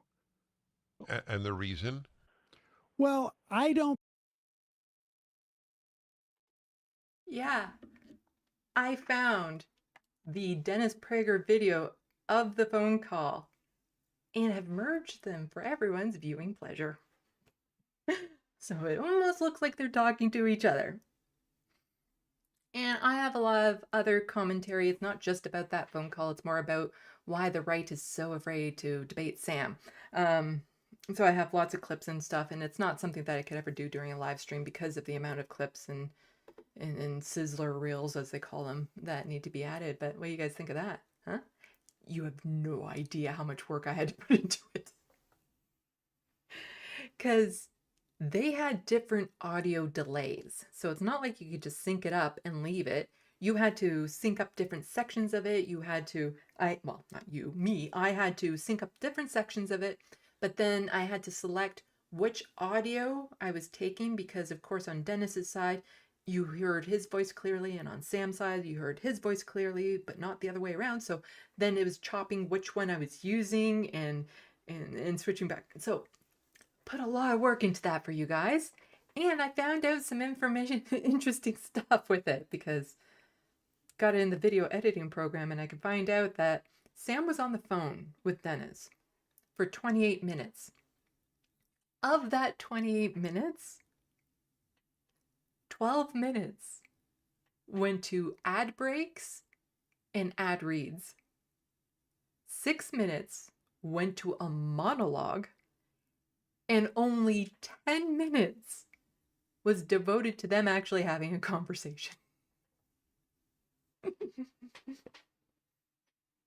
So, that it will be a fun video. It's going to be a fun video. I'm going to have lots of little fun stuff in it.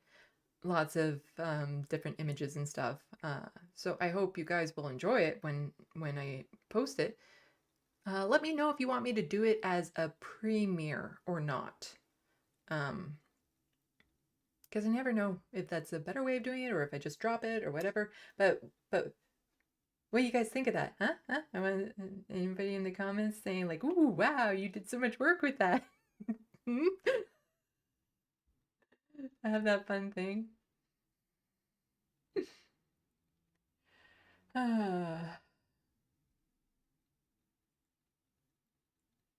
Grand Theft Autobot. Oh, and Fox News accused Canada of being communist and therefore evil.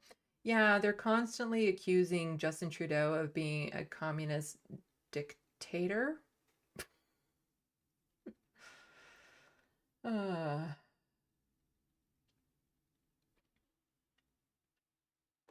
But yeah, I was able to merge the two videos, so I think it looks really good. Anyway, It doesn't look like people are too enthused about it. I don't know. Maybe it's a bit of a time delay there that I'm not seeing the praise for the work I've done. But yeah, I think I did a really good job with it. And I have a lot of commentary to make on it about why the right is so afraid to debate Sam Cedar in particular. And it's not just a fluff piece about Sam, although it's very much going to come across like that. It's totally going to come across as like a complete simping for Sam, but it's more, as I try to explain in the video, it's not about what Sam is, it's about what the right isn't. It's Sam is just a representation of what the right is afraid of. So, update on Frodo. After last week's live stream, I'll do this. He hadn't eaten that much before that live stream, the day before that live stream, but then he didn't eat at all. And he ended up throwing up about 6 or 7 times within the span of 14 hours or so. So I had to take him back to the vet. And this time, instead of doing it piecemeal like I was last time, I just thought, do it all. Got the blood work done, the x-rays done, and actually since he went to the vet just a few months ago, they're good for comparison so they can see if there's been any changes since. And there has. So the blood work came back. He does have kidney disease, which is not uncommon for cats. That can be maintained to a certain point. Eventually, it will be fatal, but cats can still live. Tulip was diagnosed with late-stage type kidney disease and still lived 1.5 years longer than the vet thought she would. So if it was just that, then he would stand a chance, but the x-rays showed a different size in his spleen. So there's a very good chance he has cancer. The only way to know for sure would be to do an ultrasound. But at that point, there's nothing that can be done, if that's the case. There also showed to be like a bit of a bunching in his intestine that wasn't there before, which can be a problem with cats if they swallow like a string or something. That again doesn't show up on an x-ray, but might show up in an ultrasound. But the reality is, even if it is that, at Frodo's age and with him being so underweight right now, you wouldn't survive the surgery needed for it. So,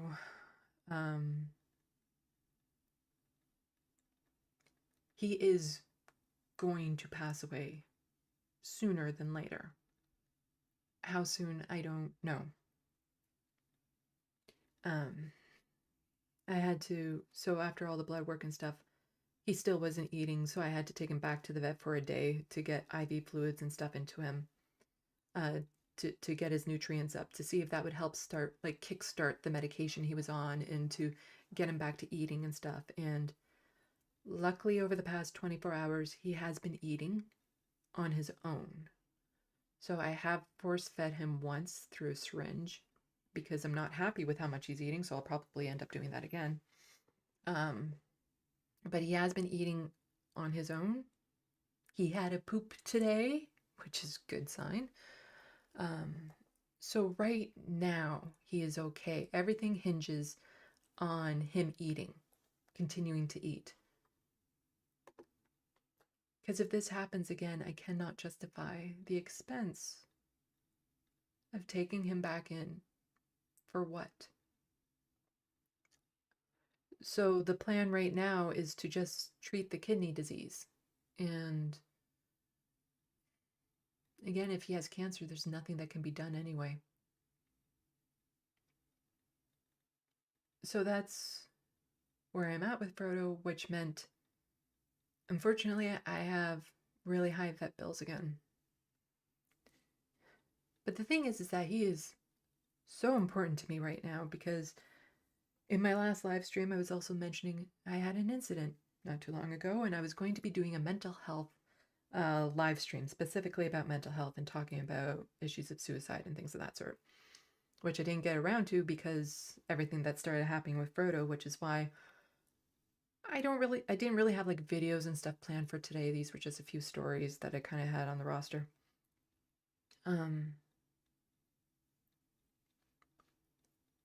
He is the reason why I'm here right now.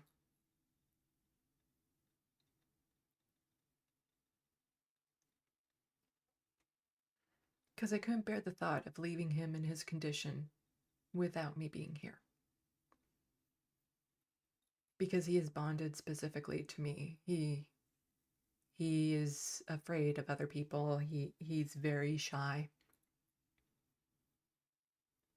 And every night, you know, we have our bedtime snuggle routine where I'll get into bed, and as I'm getting the covers ready, he'll walk around me twice before he kind of burrows in and flops over so I can rub his belly and cuddle with him. And every morning when I wake up, he'll do that, but on the other side. So at nighttime, it's on the left side. In the morning, it's on the right side that he goes and cuddles.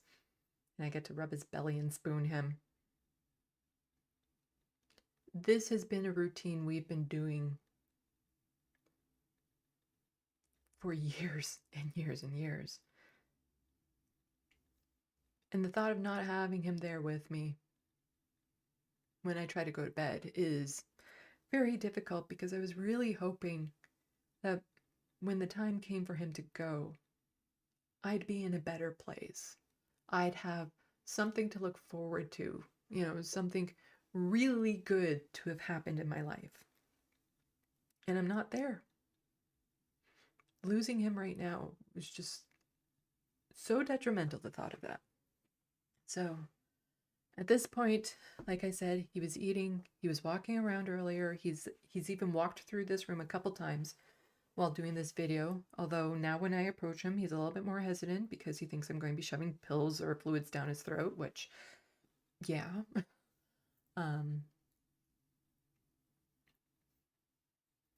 But he's okay right now. I don't know how that's going to be in the near future. It's when they're in this condition, this late in life, it's really an hour-to-hour thing, which is why doing live streams over the next while are going to be really tricky because it all depends on where he is. And like I said, I don't know, and there's no way if he is suffering one day, I'm not going to be doing a live stream that night. So I will try for a live stream on Tuesday, but be prepared, I might not have one. And there was a lot of talk about having an ultrasound for him, but since he is eating right now and he did have a poop, I'm not going to be doing that ultrasound because part of it would just be knowing. Part of it would be knowing if the bunching in his intestine was him eating a string or something of that sort. Because that would change the type of treatment he got. And it's so unfair that we live in such a wealthy country and we have to decide which tests, which life-saving measures can be done. You know, I live with poverty, I live with disabilities. And here they are delaying the Disability Benefit Act over and over and over again. Whereas having that and having the extra money it would bring in would mean I wouldn't have to ask strangers for help covering his bills.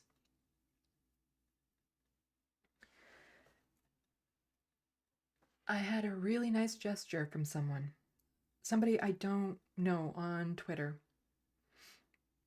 when I was talking about the ultrasound. This person only has a few followers, follows under 1,000 people. I don't know. There's nothing about who they are on their profile. This person sent me over $500 to help with the ultrasound if I need to get it done.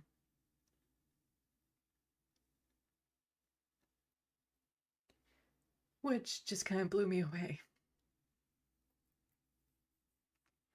So to honor that very, very generous donation, I'm going to be putting a call out as soon as I get it written up for people living with poverty to do a pencil portrait of a better person at no cost to them in honor of that donation.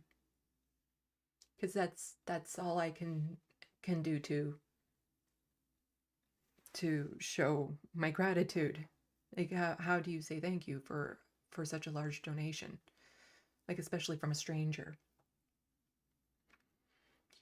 I have the images of the vet bills. I'm pretty sure I've blanked out everything personal information wise, but I'm still hesitant about putting them up on the screen because, you know, I want people to know that this is real, you know.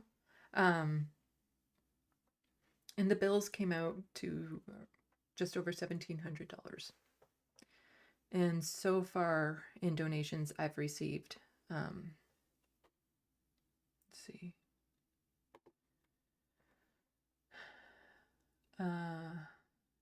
I've received just over 700, which I am super, super grateful for. So I'm going to have to put out another call for people. If you have extra money, and only if, like, do not sacrifice anything you need. If you can, in the links below, there's a PayPal link, and you can also send an e-transfer if you're Canadian. If you can help out with his bills, I would appreciate it so, so much. So I've blanked out everything, I'm pretty sure, so I'll just pop these up.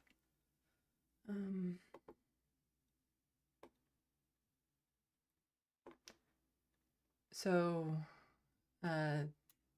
this one here was the initial one with the x-ray and everything.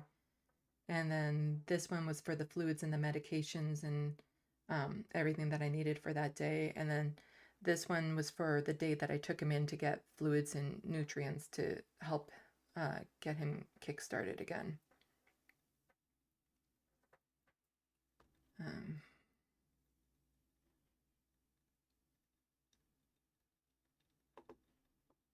And if I were to go through with an ultrasound, that's like another $500 more. Like more than $500. Like the low estimate is $500, but then it could be $550. And then if they have to sedate him at all in order to get it done, then that's another $100 on top of it. And I'm worried that at his age, if they have to sedate him to do it, then he won't wake up. And so I know there's going to be another big bill coming in because when he does pass, I've never done this before, but with him I need to. I'm going to have him cremated so that I can keep him with me. All my other fur babies have been buried. But with him, I need to keep him with me. And that is also very expensive to get done, but with him I have to.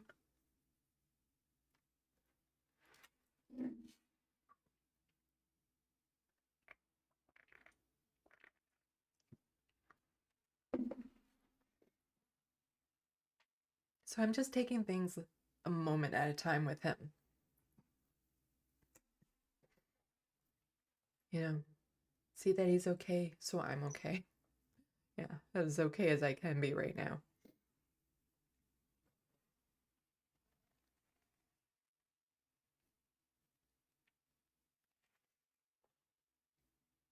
I got different food for him to help with his kidney issues.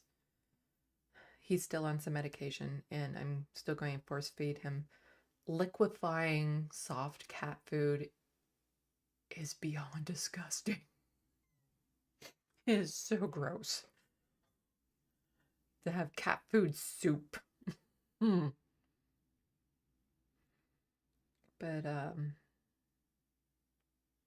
yeah, he is my world. He is my light to help me keep going right now. So that's where I am with that. But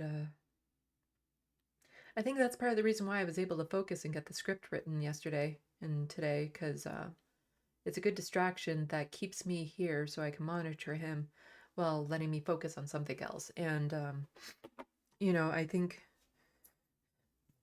it was nice just to get back in the flow of being able to write a script. And I hope that that catches on and I can, because like in the next week, that what I want to do is the March for Children, the video I have planned for the Intellectual Darks Webs movie network with the new movie that they have coming out, the Ballers, whatever. I have some things to say about that, and also my experience with TYT. So I'll probably put off the March for Children.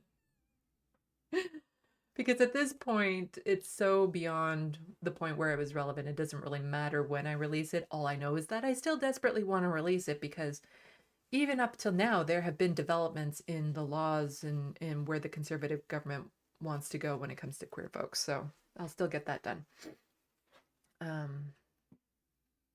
So, yeah.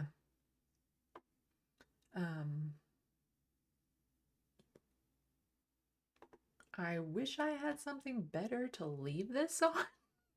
I'll just read some chats.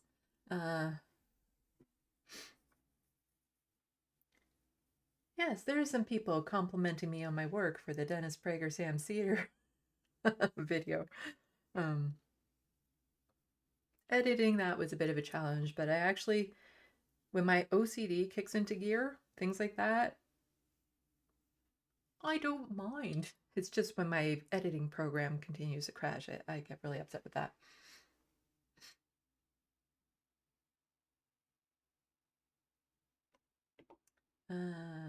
Thank you for the warm vibes and comforting thoughts from people.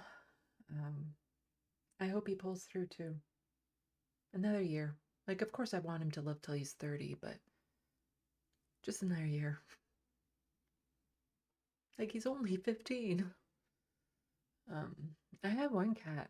She was a rescue, so I only had her for about 4 years, but when the rescue was going back and doing the math with the vet clinics that she had taken this cat to and everything, when this cat passed away, there was a good chance she was 23. If Frodo could live to be that long, that old, that would be amazing.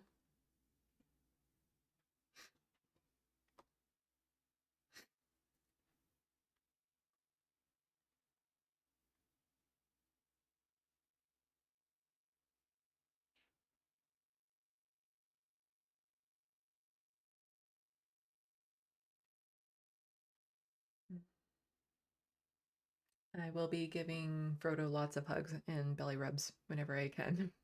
That's for sure. But yeah, it's one moment at a time. Part of the reason why I was thinking I was maybe going to try to record the video today is because, again, I don't know how he's going to be overnight. So if he takes a turn for the worse, then I'm not going to be in the headspace to be able to record it. But he's walking in here right now. But again, he's very hesitant when I approach him. He's walking out because he thinks that I'm going to be trying to force medication on him.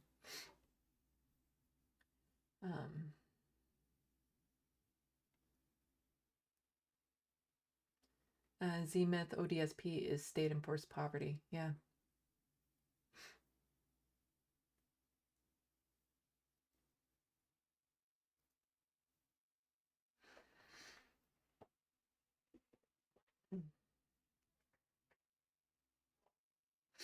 Brenda, there's some pouched cat foods that are basically just gravy. I don't know the name. Yeah, but it's probably cheaper in the end to use a blender on liquefy mode. Because I've already had to spring for more expensive cat food for him, better quality, and ones designed for like seniors, digestive needs, that sort of thing, because most food will be hard on his stomach right now. Yes, the Lady Ballers movie. But it's not just about the Lady Ballers movie, Grand Theft Autobot. They also had like that Snow White and that Jingle Smells recently and all that. So it's going to be a bit of a commentary on all of them, not just that one. But there's a lot of like clips from different presenters and stuff that I want to get together. So there's actually going to be a lot of background work that has to go into this video for me to get it all set up as to what I want to say. And this is the part that I hate, because I did a lot of it already for the Sam Cedar video of clips of right-wingers saying how horrible Sam is. There's no easy way to search these things. It's not like you can search YouTube videos based on audio.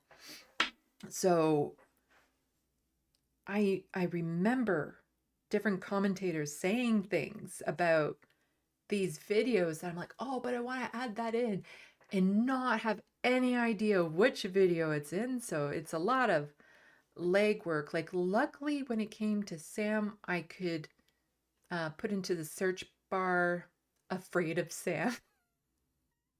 And I was able to find a lot of the clips that I wanted. Yeah. But there's a lot of there's some things that I have to say to that I think I will have a lot of fun with.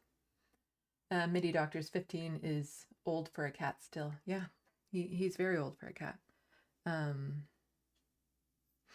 I've had, I used to volunteer with a cat rescue, so I've had lots of cats in my life. So the oldest I've had lived that I've had his entire life, he was 17. And then some rescues that I got when they were older lived till about 16. I had another one that I've had their entire life who was 15 when he passed. So I've had lots of experience with cats passing away.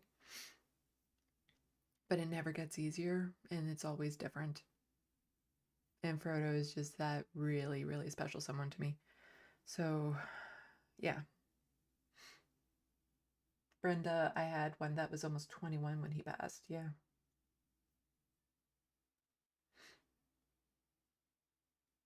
I still shower. I'm a space cadet. I'm watching for 2 hours and forgot to hit the damn like. I did. Yes, there is a like button, share button, all those fun buttons, buttons.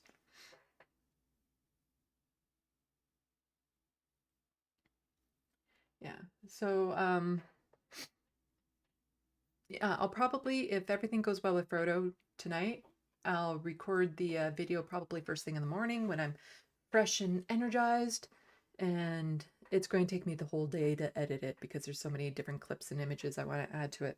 So I don't know if it will be out tomorrow. If it is, it will be later in the evening. If not, I'll have it out Tuesday. I keep on thinking to myself, it's going to be a short video. It's not. It's not. Yeah, the script is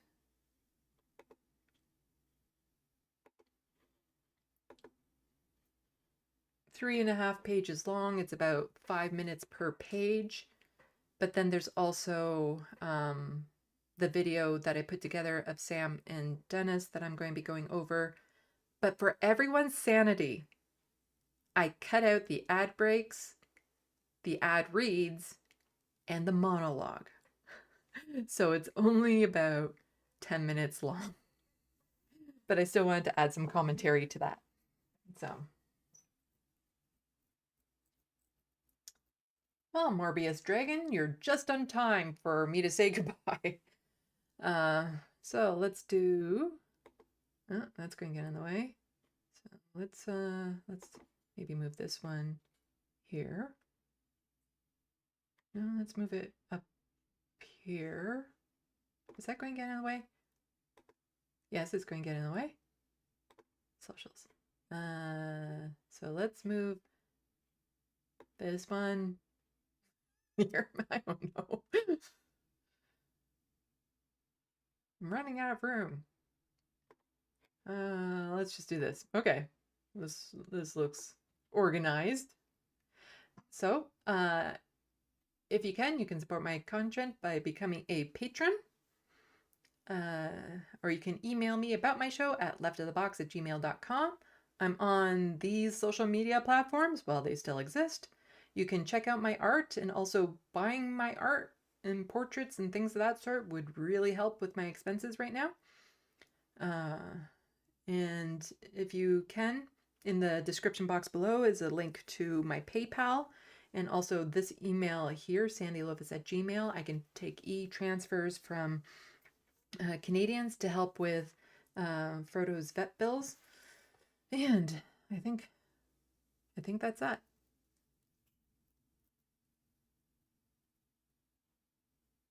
I'm just in rambly mode right now because I don't know how to still. So I'll remove this, I'll remove this. And I'll put this back down. But yeah, I think I'm going to go for a walk and then get back to watching Star Trek The Next Generation, which I have been enjoying going back over so much. It really is a good series. Good values. Just a nice break from reality. Going back to a time where I thought, you know, this Star Trek future was a possibility. Yeah. I think that's it. Oh. Do you want to come up here? We might have a guest appearance from one kitty. Come on. I know you want to. Lanier, come on, sweetie. I know you want to. No, he only wants to jump on my lap when I'm not expecting him to. And I have things that I don't want him to get into. But now that I'm calling him up on my lap, he's looking at me like, I don't know if I want to. Come on, Lanier.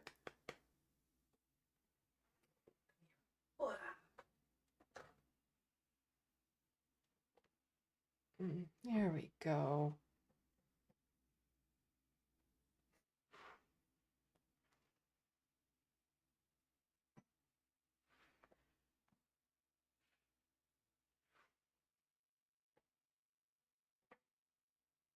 Oh, sure. Now I try to put him down and he's like, no.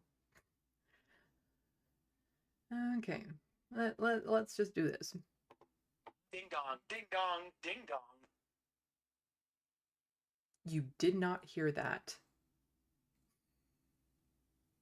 I thought I silenced the phone. Anyway.